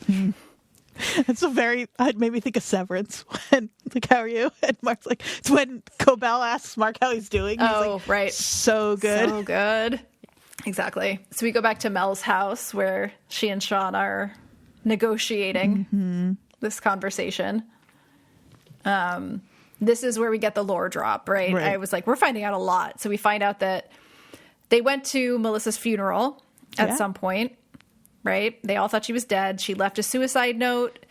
The cops apparently don't even need a body. Very Princess Bride. Yeah. Yeah. You were you're so right. She faked your death. Yeah. I know, it's so funny. Like, I can't take credit for all of that. I just read theories on Reddit and decide which ones I like and believe. But, well, I come up with some of my own. But that was a fun one. Yeah. Yeah. But then fucking Shauna. Fucking, like, narcissist. But why? Are you still in love with me? Shauna. Hilary Shauna. Swank, boy, does she knock this one, because she's on a softball team and she's great at it, knocks this one out of the park. She's so good with Shauna. Yes. It's so funny, the contrast. That laugh where she's like, what the fuck are you talking about? I know. And she says, I never was. Mm-hmm. Which I mean, I buy that she wasn't in love with her. They were teenagers. There was some, like, yeah. infatuation stuff going, but I just, throughout this whole conversation, I'm like, okay, A, Melissa, you're very brave. You're very strong. I'm very proud of you. B, Melissa, shut the fuck up. yeah. Stop saying things to Shauna that are going to piss her off. Yeah. She says, I had no choice. I was no longer one of you, about faking her death. And you scared the shit out of me. Fair. Yeah. That is the right, feels to me like maybe the right choice. Yeah. And when she Absolutely. says that, Shauna gives a nod that's kind of like, yeah, fair. Yeah. Totally fair. Exactly. Shauna's phone rings, but she doesn't answer it. And so when she finally is asked, like, why are you here? Shauna pulls out the tape. And again, it was another incident of like, are they going to beat around the bush on this? Are they going to make us wonder? No. She comes right out and says, Hannah told me where to find it. She begged me to give it to her daughter, but I couldn't. So you married her instead. So, I mean, Shauna's got a point here. Oh my God. Melissa's trying so hard to be the one who like has moved on and is living the right way and isn't crazy like the rest of them. And it's like, you killed her mom. Right. And you married her. And you didn't tell her that you know what happened to her mother. And now every single second of every single day, you are walking around with a different name. Yeah. Presumed dead. Yeah. Married to the, like, it is like Shauna chases after this stuff, but like Kelly doesn't have to now because it's baked in. Every single day. Yeah. So yeah, everything else can be calm, cool, and collected because you get the undercurrent of. Yeah. That was like, because she really is putting on this face of like, she says, I have a good life. I have a decent job. I have a great kid. I go to fucking church. When she describes Alex, I was really, Hilary Swank does a great job this whole episode, but her face when she describes Alex and her love for this woman is like really very beautiful and sweet and sincere. And that juxtaposed with the fact that like, she has a tape of her and her friends murdering her fucking mother. Yeah, that's or not murdering her mother necessarily, but yeah. But it's like she's so. It's just interesting to see again, over and over again, how these women deal with the trauma and what happened out there, because she's really got to be doing some mental gymnastics to be able to wake up every morning and say what she's saying and have it. It does feel real. I believe that she believes it to some degree. Like, I believe her. And also this other thing always, all the time. Well, and it reminds me of, like, we talked about how Ty, for most of her life, had been basically acting like none of this had ever happened. Like, she came home, she went to law school, like, she became a lawyer, she just shut the whole thing out. She didn't marry the child of someone they killed, but she did block it all out. But this, she gives this whole beautiful speech about how much she loves her life. And the camera does a slow zoom in on Shauna. So good. And she says, you're right. None of that matters to me. And her eyes go dead. Yeah. The way I've talked about it with Ty, but she can do it too. That shuddering of like, it is. She tells her to sit.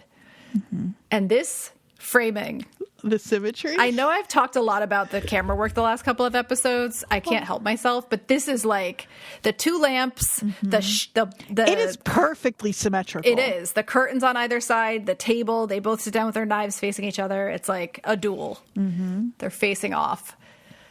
Crazy.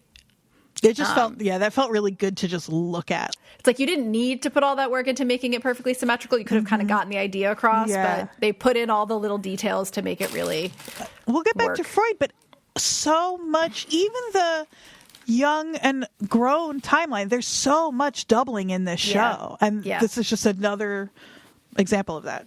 It's another Severance connection. We haven't made this one explicit. Doubling and symmetry. Yeah, 100%. When we come back to them, Shauna's asking Mel, why send me the tape? And I wrote, this is a good point. Yeah.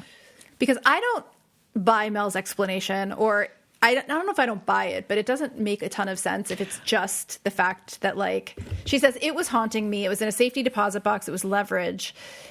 And Shauna says, why would we come looking for you? And Mel says, why would Lottie start a cult? Why would you join it and start making sacrifices? And of course, we can't have this conversation without a little humor. Shauna says, I did not join the cult. And also, it's more of an intentional community. Well, and it's, again, that's the kind of the Shauna stuff that I love so much, that we got to see a little bit in the back where she's like, I'm still considering killing him, or, killing him for shooting you. Like that little, she like can't, I don't know what it is. I don't know how to like, I don't know what that is about Shauna where that gets to pop up and be. Yeah, she just needs to clarify. Mm-hmm. She needs to clarify. Mm-hmm. Even though Melissa is clearly as fucked up as the rest of them in a lot of ways, she is also performing the thing here we talked about where, like, somebody kind of throws actual reality at these people. Yeah. And it's like a reminder to us how completely abnormal and insane everything is. She says, Natalie died there and some fucking cop. Like, we're like, oh yeah, that's right. Like, this just happened. Mm-hmm. She's having nightmares. And daymares, whatever they are. Yeah. We find out about Barbara. Okay, hold on. I really want to talk about Barbara. I can't wait to talk about Barbara. But also, I saw somebody on Facebook or Reddit today, I saw a couple actually, wondering how Melissa knew all of that, because obviously the news isn't going to say cult and sacrifice. But if I'm Melissa and I read that Lottie's intentional community, somebody from the Yellowjackets died, 100% I'm thinking these lunatics started the hunt again. Like, absolutely. I don't think that she was there or was snooping around or knows more. I think she. Oh no, me either. It's just she knows these women. Of course, that's what happened. And she's presumed dead, so she's going to kind of keep tabs on them and make sure that nobody's figuring out that she's around until she decides to send Shauna a fucking tape. Well, I do wonder. Sure, maybe it's haunting her and she wants to get rid of it. Shauna is a weird person to send it to if that's the case. I think I would, if I were Melissa and removed from everybody, I think I would send it to Ty or Van would be my first thought. Andrea, would burn it in a fire and confess to a priest and then move on. You know what? That's exactly right. That's what you should do. You don't send it to any of these fucking women. If you feel like you have to, there's no fucking way Shauna's the one. And so I just wonder if all of these women, to some degree, have that pull that is just a little more present for Shauna. And so whether Melissa realizes it's what she's doing or not, it does lead to Shauna coming back in her life and all of this shit getting stirred up for her too. Like, yeah. I mean, if you're going to send it to someone that you think is going to have a chance of being moved by it, you would send it to Nat. Yeah, you're right. But she does say that there was a note that should have explained it. So, right. And so we didn't see this note. No one, it's not visible. Right. So Callie, who we are going to talk about a bit more shortly, Callie put the envelope in a drawer. Right. Theoretically, there was a note in there that Callie read. Because Callie did not give that note to her mother. Right. And sorry, I jumped ahead there, though, because we do have to talk about Barb before we talk about the note. Okay, so we have to talk about Barbara. She's not a doctor. She's not a licensed therapist. She's more of an advisor. She's extremely intuitive. Yeah, Barbara's always are. But so Mel's whole justification is, Barbara, is telling her that she's holding on to something. She really needs to let it go. She doesn't refer directly to the tape or anything. We don't think that Barbara maybe knows too much or whatever. Right. But so she sends the tape to Shauna, so maybe she could do the same. Mel. Yeah. Mel. Yeah. Mel. I mean, do we think... Is there anything... Do we save this for the end? Is there anything to be said about the fact of Barbara the therapist? I honestly don't think so. I think it's just... it's funny that she has some sort of spiritual advisor named Barbara. It might come back, but as of right now, we have no real reason to be concerned or spend too much time with it. I really think they love throwing things in to turn us into the women of like, not everything. That's kind of what I mean. Yeah. I think so too. But Shauna's going on her paranoid rant. She says, you've been messing with me for weeks. The phone, the freezer, the brakes, and Mel's denying all of it. Also, she might say cutting my brakes, but either way, your brakes weren't cut. And you know that. Yeah. You can't, like, of all of it. I know. That's the one thing that I know that you know is not. I know. Somebody cutting your brakes. Well, and now looking at those 3 things she keeps mentioning, right? The only one that to me is still suspicious is the phone. Right. Like Mel says later on, like, you know, somebody but that one seems a little bit far afield to me. But the other 2, yes, freezer doors do close. It's funny because if nothing else in Shauna's life seemed strange to her, and she were just living her life and that phone showed up, that would be a really weird coincidence. But you might excuse it. But because of all of this other stuff going on, it's hard to say that. But all of that other stuff is like, that's how we're seeing that. All of that other stuff is going on because Shauna is reading it that way. Right. So it's so hard. Like, it's all, again, pattern Well, and we stuff. still have mysterious Walter in the mix, too. So I would love to find out Walter left the phone. I mean, I would not be surprised to find out Walter did anything. That's like so clever.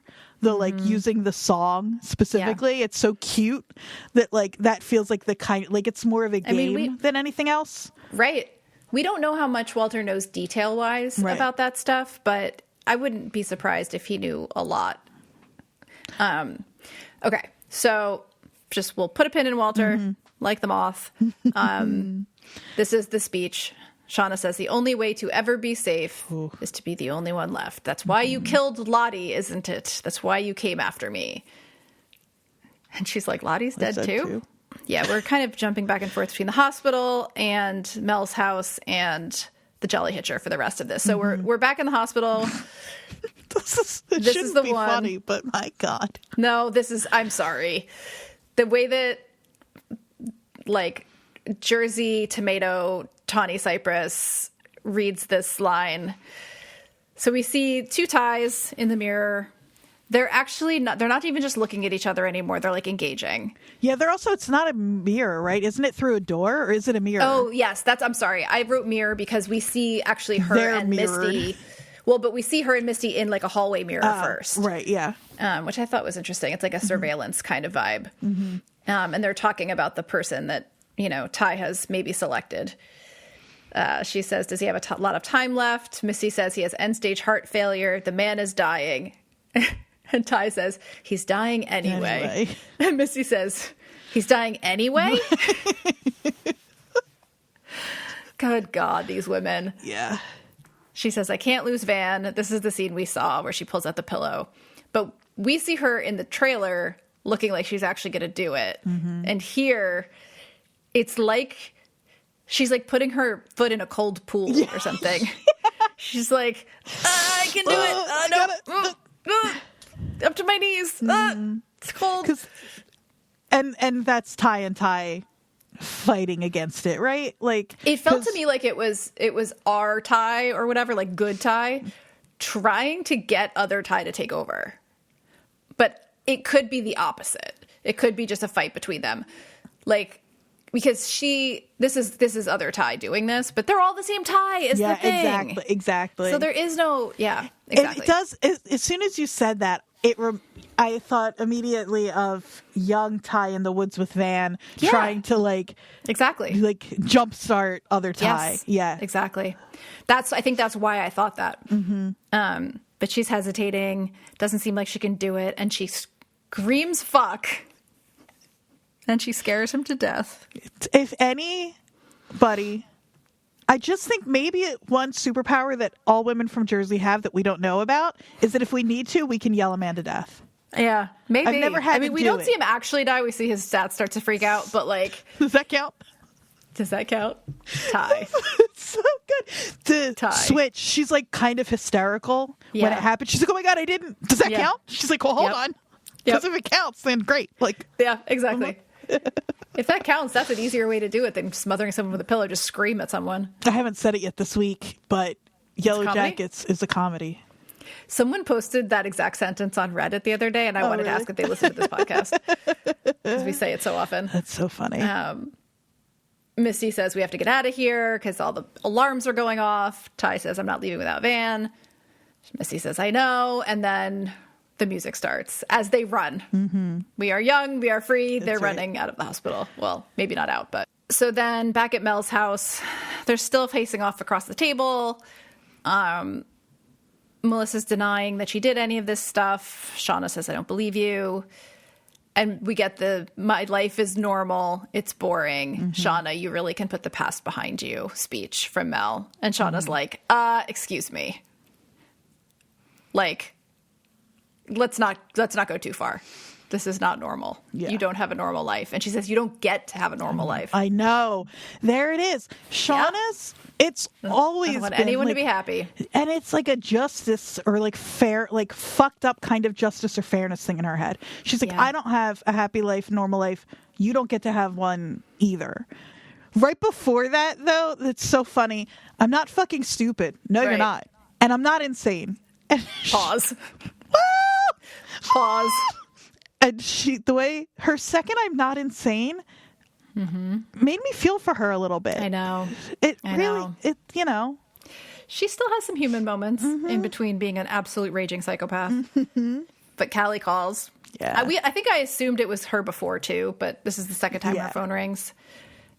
And the picture on the phone is of Callie. It's like an older black and white photo. Mm-hmm. Mel says, is that your daughter? Does she know what you did? What you're capable of? This exchange was really interesting because Shauna is clearly lying to herself here because we know that Callie knows some things. Callie doesn't know everything. No. At least not yet. Right. Like she might have just learned everything. We don't know because of the tape. But like what Shauna's referring to is not actually 100% accurate. She says, she does. And she still loves you? Yes, she does. Mel smiles. The who's lying now about her daughter loving her love is really sad. Yeah. I mean, I think when I think I said this last week, that I'm becoming really interested in this idea of Callie taking her mom down. I don't know that's the direction we're going because there's a few other things in the mix right now with Callie. But there are also signs. Yeah. Yeah. That Callie is like maybe going to turn on her mother. Mm-hmm. She's leaving a message and she says, would just love to know you're not dead. Also, I think you're breaking, Dad. Poor Jeff. She is. Yeah. Jeff is frantically calling Misty, leaving messages. Go for it. You can have it. Are you sure? You can have it. You freaky little four-eyed mushroom. Such a good insult. I connected with that. I don't even wear my glasses like I'm supposed to. I think I might be a freaky little four-eyed mushroom. I loved it. I'm also not short and I don't have big puffy hair. But I don't know how it fits anyone as a human, but it really worked. Yeah. Freaky little four-eyed mushroom. I know. This is where he throws the phone and then immediately checks to make sure he hung up. It's really good. I know. That is so relatable. It's so real. But he's having a tantrum on the bed. I know. He's like yelling into a pillow in front of his child. I said, why is he funny even when he's losing it? I know. He's being so like, we talked about last week how he's like lying on the bed like a little kid. He's like having a, temper tantrum. And Callie tells him that he needs to pull it together. And that works because he's a good engaged. He's doing his best as a parent. I know. I don't know that we can say good father wholeheartedly at the moment, but he's doing the best he can with the information he has. He still has a conscience about taking care of his child. Exactly. He's not just like running off on, knife related errands and leaving his kid. Correct. He says, right, you need one of your parents to hold it together right now. One of them. Callie, kind of calls him out on that. Yeah. And they kind of have this, like, are you going to say it? Am I going to say it? Like, she says, Dad, I'm going to say something crazy. I don't think anyone's after Mom. And he immediately, without thinking about it. Yep. Yeah. I don't either. It's such a, it's like he'd been holding his breath on it. You know what I mean? Yeah. And it's like, well, it feels like for the moment he forgets she's a kid. Yeah. He just releases it, you know? But then he's so quickly, he's like, wait, why do you say that? It's such a good. Yeah. She jumped to somebody cutting the brakes. But this, they are focusing on those fucking scratches that are still on his hand. Again, they keep making them like front and center when he's talking. Yeah, because they want us to be crazy and confused and caught up in it. It's working. But I think it's, again, the cat, because everything is always the fault of these women. And she brought the cat into the home. I know, but they show them so many times. And then Callie says, I can't explain it. It's just a feeling. I think it messed them up way more than we thought. Mm-hmm. And then she says, whatever happened to Lottie doesn't have anything to do with us. And I wrote in all caps. Yeah. This is so funny. In all caps, I wrote, look at Jeff. And I sent that to you. And you said, in all caps, look at Callie. It could be either of them. Yeah. It could be neither. It feels to me like if there's a kind of middle of the road. I've been saying we have one of two ways of going with Callie, and what happens tells us a lot about what the show actually is.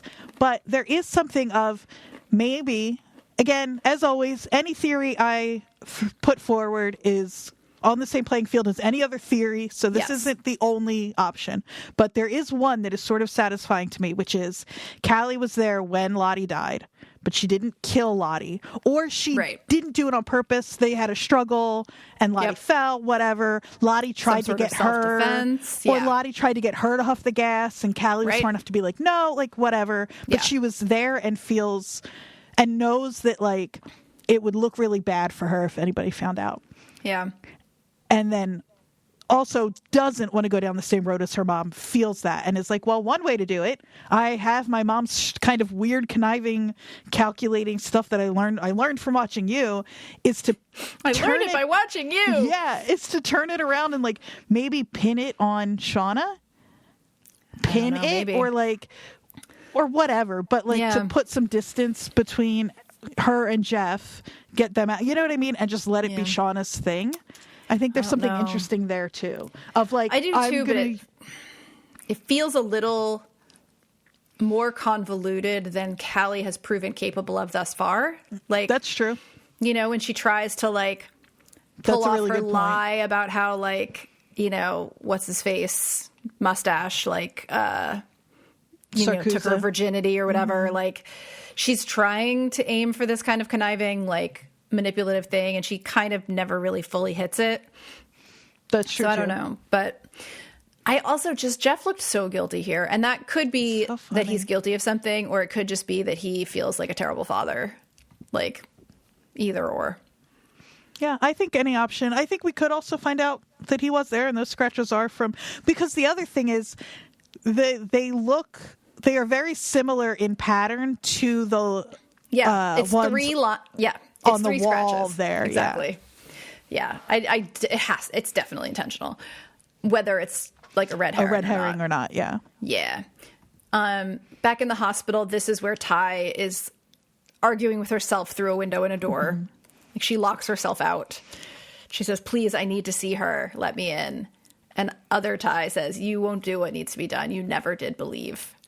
The only reason you don't have control of this ship is because you created in your mind an external version of yourself to do the tough thing. Mm-hmm. And now because of that, there is a space to put you, the good Ty. And you did that to yourself. Like, it's more Freud stuff. I will let you have the Freud episode at some point. The Freud episode. As if I could stop you. So back at the Jolly Hitcher. Oh my God, Jeff. He's checking out, and it's rooms 2106 and 2107. I don't know why I wrote that down, but because I'm a conspiracy theorist. Exactly. The scratches again, front and center on his hand as he's talking.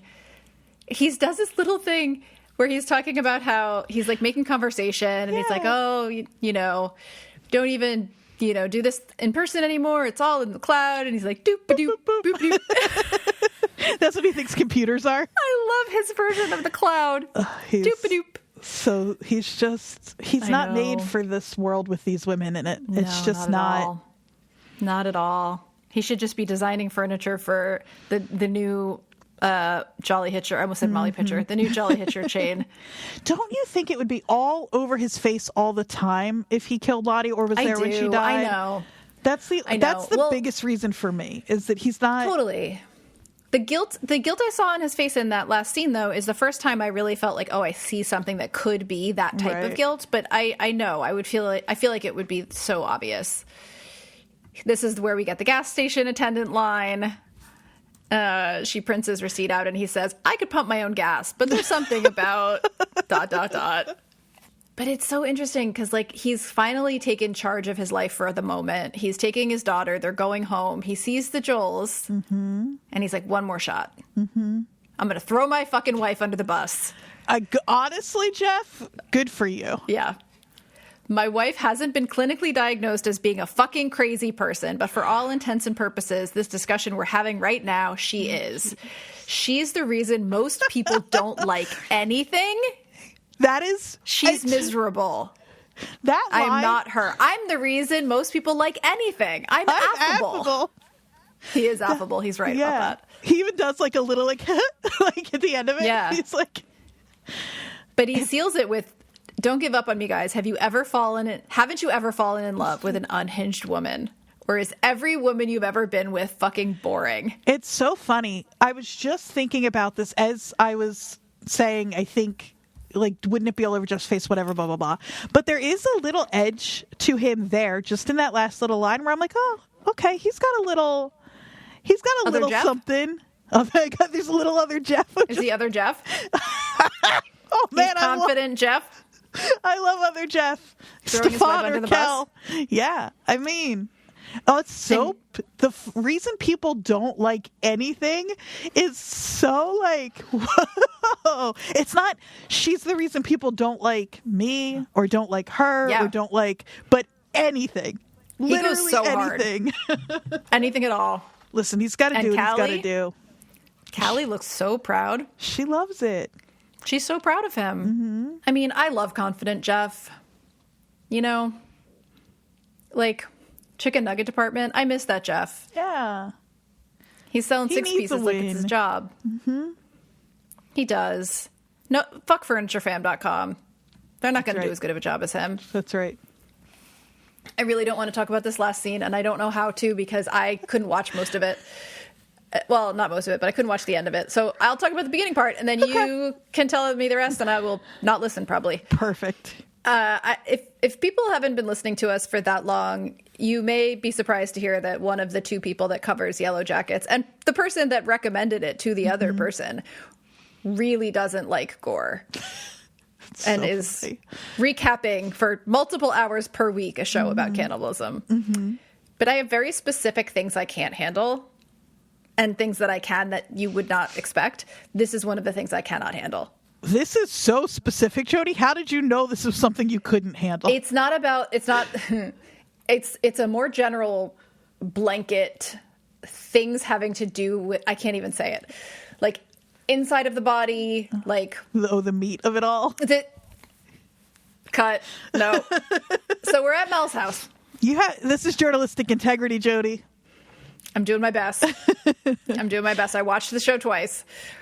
So Mel is kind of breaking down Shauna's paranoia, calling it all out. She says, you create your own problems. You stir the pot just to feel alive. She's not wrong. No, I love you stew and you seethe and you make it everyone else's problem because you hate to be alone. Yeah. You want everyone else to be just as miserable as you are. Yeah. But then she's going to try a gambit. She's got a scheme. She gets up. She says, I just have to get some water when Shauna freaks out. Mm-hmm. She's asking her, did you come here to kill me? I don't know what your plan was. She says, I think you came here because you want your life to explode, which is what we've been saying. And so when she goes to put down the glass, she thinks, I know what I'll do. I'll try to grab a knife from Shauna fucking Shipman. Shipman. Yeah. Come on. I know. Not a good idea. Mm-mm. They start rolling around on the floor. Well, I think Shauna, I'm going, yes! Yeah, right? Could have gone either way with these two. It like the way Shauna pulls her arm, it looks like she's like has dislocated it, and that just made me think of Shauna the Butcher knows how joints and ligaments and stuff work. Oh, yeah, because she pulls down real hard on it. And you're totally right. Mm-hmm. She punches her. I wrote, bad idea, Mel. Mel headbutts Shauna, which yeah, that makes sense. And then I can't. I'm sorry. I love this show so much. Do you need to take your headphones off while I tell our listeners what happens now? I might need to go. You can take your headphones off. You can take your headphones off if you need to, and I'll let you know when it's time to come back. So I honestly don't know if I might actually have to do that. Do what you got to do. I'll listen with one ear, and then I'll take the other one off if I can't take it. Okay. So Shauna, they're struggling, and Shauna, in a sort of parallel to the Lottie time, the way she's like unleashing that rage on Mel is familiar. Yeah. But she gets her kind of pinned down with her arms out, and it could have gone a kiss. Could have been a kiss. I wish it had. She gives her a kind of kiss. No. She latches on to like the soft part. I didn't even see. Sinks her teeth in and wrenches her head to the side. She pulls out such a chunk of Mel's arm. It's like every layer of skin. Do you know what I mean? Like it's like down to the meat of it. And then it's in her mouth, and she pulls it out like a potato chip. You know what I mean? Like Jackie's ear. I feel like you're enjoying my discomfort. And then she holds it in front of Mel's face, and she says, it's a big bite. She says, eat it. And then Mel says, you really are insane, which we saw. And she, yeah, girl. Clearly. And she says, eat it, or I'll fucking tell your family exactly who you really are. Oh. And then we get another great needle drop to credit Slater. Can you dig it out? Yep. Woo. Oh my God. Shauna Shipman. I was so proud of myself for getting through the big cannibalism episode without, like, it was rough, but it was like, I know what's coming. I signed up for this. Like, I did not sign up for this. It's not good. No, it's not. There's something so visceral about it that she takes it from such a weird, it's not her shoulder. It's not her neck. It's just like do you know what it's so like. Yes, I do. So I was reading an interview with Ashley Lyle where she talked about what a huge horror fan she was as a kid, and how she would like go to the video store at 11 years old and try to rent like the scariest horror movies. And like, not that it's a surprise. This show has been a show that one of the genres it plays with is horror, but like this to me was an escalation. That's so funny. It's horror, but I just read also an interview with Ashley where they talk about I forget where it was, but I think it was an older one too. I've been like going back in the where she talks about they came up as comedy writers more than doing this kind of thing to start with. And being somebody who grew up obsessed with horror, who then turned to writing comedy, there is nothing surprising about the fact that this is the show they made. I know. Yeah, some of the references that she talks about, that it just like makes total sense. Okay. I think I can handle a little bit more, but not this. We're going to move on. We can move past it. Yeah, we're going to move on. Okay, but one little speculation. Is Melissa going to eat it? Would you? I mean, I was going to say, would you eat it? But like, we need to ask this question, Jodie. No, it's our job. It's our job. You can ask the question. I might need to go. I think she's going to eat it. I'm sorry, I can't. Okay. I can't. I think she's in the chat. Yeah, for real, she'll probably like find a way to throw Shauna off. Yeah, and then that's the real.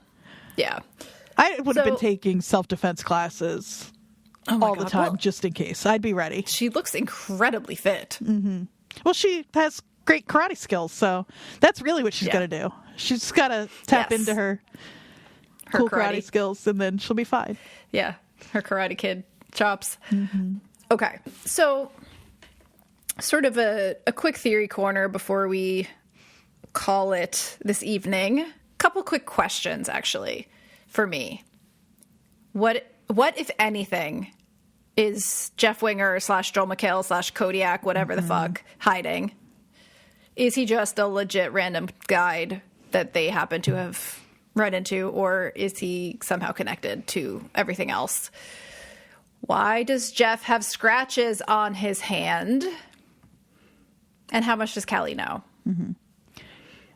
Yeah. I know that they have said that we're going to find out who kills Lottie by the end of the season. If anyone. Or how she Lottie dies. Right, I think it's the wording, but yeah. Yeah. So in that case, actually, them saying that does make me feel like somebody had some involvement more than it just being Lottie, because if it were just Lottie there's no way for us to find out for sure. There had to have been, somebody had to have witnessed the death, whether they had anything to do with it or not. That's a good point. But somebody was there. Yeah. If there were like surveillance cameras or something, we would have heard about it already. Right. Misty would have been demanding those tapes. Exactly. She can hold her bladder for a long time. That's right. As we remember from the motel. I forgot about that. Yeah. Oh, the good old days. Yep. And the thing with Jeff, or with Winger, See? With Cody or Eric, whatever, is like, it's another instance of, I would love for there to be something more going on with him. I think that would be really fun and interesting. But it might just also be another thing of like, is the guy who's good in the woods, and we are reading everything to mean more than it does. Edwin did it too with the Eric jacket, whatever. So that could go either way for me, and I think I'd be satisfied. Right. And yeah. That's also how I feel about Callie, really. Like, I don't know what feels most satisfying for me with her. I feel like right now, just for me personally, like, I don't care. The creators of this show are taking us on a delightful ride, and they can do whatever they want. But I personally, now that I've been thinking about this for a few weeks, would love, because they're making Shauna so... they're leaning into her worst tendencies, right? They're not making her one-dimensional necessarily, but they're like leaning into and away, like into the crazy and away from her humanity more this season. It would be satisfying, given that, for Callie to be the one to take her down somehow, whether it has to do with Lottie or not, whatever it has to do with. I think so too. I would like that. Yeah. Yeah. We think Van probably doesn't make it past this season? It's so weird. I just don't have a handle on what Van's doing here in general. Like, they've left, she's such a gray area for me in general with her backstory and like what's going on with her in the present day before Ty catches up with her. Right. But so I don't. I mean, she has to. What's confusing is, like, that a character that big has to have a death moment, a death scene, a death episode. And the last episode with her and her younger self in the woods felt like that. But she's not dead yet. Right. And so it's like, you would expect to have seen that when she died, but instead she's still alive, but not conscious necessarily. And so it's like, what is the next thing? That's what I mean. I'm just not sure. It's so hard to like forecast what could happen with her for that exact reason, I think. There's something to Van just dying. I know. Like, Van just dies. She has cancer and she dies. Jackie fell asleep outside in the cold and froze to death. Right. You know? Like, we talked about that at the time, how it was actually really poignant and kind of like poetic that after all this violence and stuff and all this like drama and craziness and breaking people's legs and crashing in the woods, that like she falls asleep and dies. You know, that it's like not a dramatic death that we end on. We start with someone hanging over, like being gutted basically. And the biggest death and the most impactful death is Jackie falling asleep. Right. So I think you're right in that, in like relation to that. it actually would make sense if Anne just quietly dies of cancer.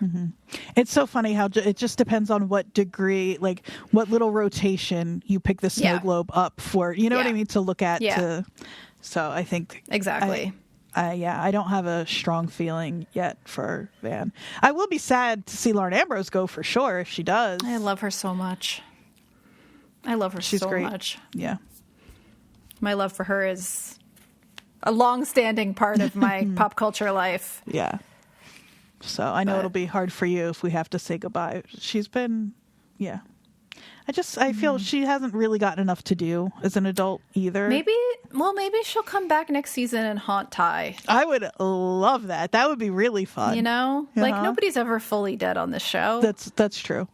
Like, this is season 3, and Jackie's still around putting on new wigs. That's a really trying good on point. Different clothes, showing up random places. It is funny that she's in a freezer, she's in a grocery store. Shauna's dream mind is like dressing her. Well, actually, I was gonna... Not that weird. Nope. Shauna loves dressing up Jackie's dead body, so... Good Lord. So funny. Hi. Are we at the end? I think so. We are not going to talk through the next week on, right? Because it's not out yet. So you guys let us know what you think when you watch it. Yeah. Cool. So before we head out, we'll let people know where to find us and all of that. But I just want to share. Okay. So if I shared every email or message of people shouting out the pumping the gas, we'd be here longer than any of us want us to be. But I love that so many of you called that out. But I have 2 that I just want to share today. We'll share more next week. And somebody said, came for the Yellowjackets recaps and felt seen with Empire Records and My Blue Heaven in the archives. So if you are somebody who's jumped in because of Yellowjackets, we have so many episodes covering other 2 of my favorite movies of all time. Love the show. And then this is what Jersey Girls are the best. I've lived in Boston for over 20 years, but my 201 phone number remains from living in Jersey from 93 to 2002. So I love that's amazing. I know I've said it on this podcast before, but in case that listener hasn't heard me say it, I've had a 201 number since 1995, and I have not lived in New Jersey other than one in-between year since I left college, and I am a Gen X person. So you will pry that 201 number from my cold dead hands. That's Mary Grace. So I'm an 856er. I was a 609er when I was growing up, but they took it from us when they added the 856 area code. And I really think that's the first real trauma of my life that prepared me to be disappointed forever, because 609 absolutely is superior, but you know, it is what it is. And then the other one I want to read is from Corrine, who said, "Hi, Watchers Pod. Absolutely love your work and can't wait for your analysis of this episode.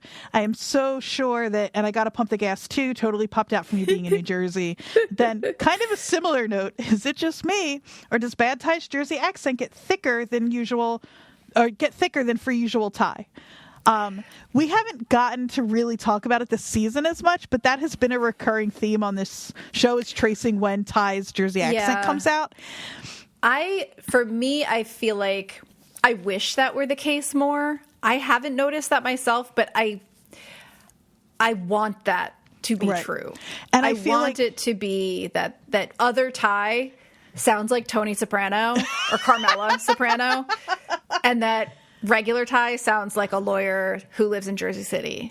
And we do see that accent poke out from time to time, and we have pinned it, and it is when Tawny Cypress is playing Ty a little more animated, and because you just can't help it. But it's so telling, and I would love to ask somebody at the show about this, that like Tawny Cypress has toned down her Jersey accent on purpose for the show. Like we talk about it all the time, and I think it's, I mean, my guess is it's because Tawny Cypress clearly sounds like she's from North Jersey, and these are Central Jersey girls, and that accent just isn't like you and I mean, your accent is a little like less pronounced anyway, but when yours comes out, it is a little different than mine. There is a distinction there to the refined ear. Yeah.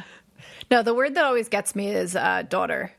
When I'm over caffeinated, it definitely comes out. I've done it at work occasionally, where I'll be like teaching and I'll say something and I'll be like, oh, there it is. Hi, sorry. Last thing before we go, I've mentioned very little about Redditors today. So I'd like to remedy that with one. That's right. Just like mic drop of a post. there was a thread that was talking about the relationship between Melissa and Alex and how insane it is that she married the woman whose mother she killed. And someone named Late Boysenberry, 747, just wrote, "How I Ate Your Mother," the prequel pitch. Stupid. It's so good. Very good. It made me so happy. Very good. Okay, very so fun. where can they find us, Andrea? They can find us at WatchersPodNJ@gmail. They can find us on Instagram at WatchersPodNJ. That's correct. And they can find me on Instagram at Jodie_Mim, JODIE_MIM. And I'm at AQ Andrea Q. And one more time, I ask like every other week and nobody does it. And I know you friendly little listeners who I love so much know where to find us because you've been messaging us on Instagram and Gmail and sending us emails. And I love it. And it makes me so happy. It's the best. The second best thing is leaving us a review on Apple Podcasts. You could even leave your message for us there. Like, give us the 5-star review if that's what you think we deserve. And then you don't even have to write a review of the show if you don't want, because I know that can be hard. Just leave whatever your comment was, your theory. Send us your, again, proposed needle drops. Do all of that over on Apple Podcasts, and we'll read your messages your alternate there too. titles for this episode. Alternate titles. How I Ate Your Mother. There were a couple of other, what would be in your fantasy when you were thinking about going home. Ooh. What your favorite Slurpee is. If we just get a bunch of reviews that just say so fun. Coke Slurpee, Red Slurpee, that would be great. Didn't we have a Container Store question a million years ago? It wasn't a question. It was just an appreciation. Appreciation of the Container Store. One of our listeners did send us some lovely container pictures. That's right. Feel free to send us those as well. Yeah, absolutely. Jodie, we have, and then we'll let everyone go, 2 more episodes. I can't. And then I can't. And then at least 1 more episode after that, rounding things up, maybe, Yeah, maybe. We'll see. I'm not saying anything. And then I'm already building a list of what I think we could maybe watch in the off season. Good, I wonder if you I've had are no too. time. Okay. Well, I've got plenty this time. So yeah. Okay. So that's it. We will see you next week. Where are we going to see them? Oh no. We don't know. I don't know. We're still in Virginia. Ugh. Not at the Molly Pitch. I know. The Jolly Hitcher. Yeah. Maybe rescue. Maybe not. Probably not. Maybe home. There's no way to know. Who knows? There's no way to know. There's no way to know.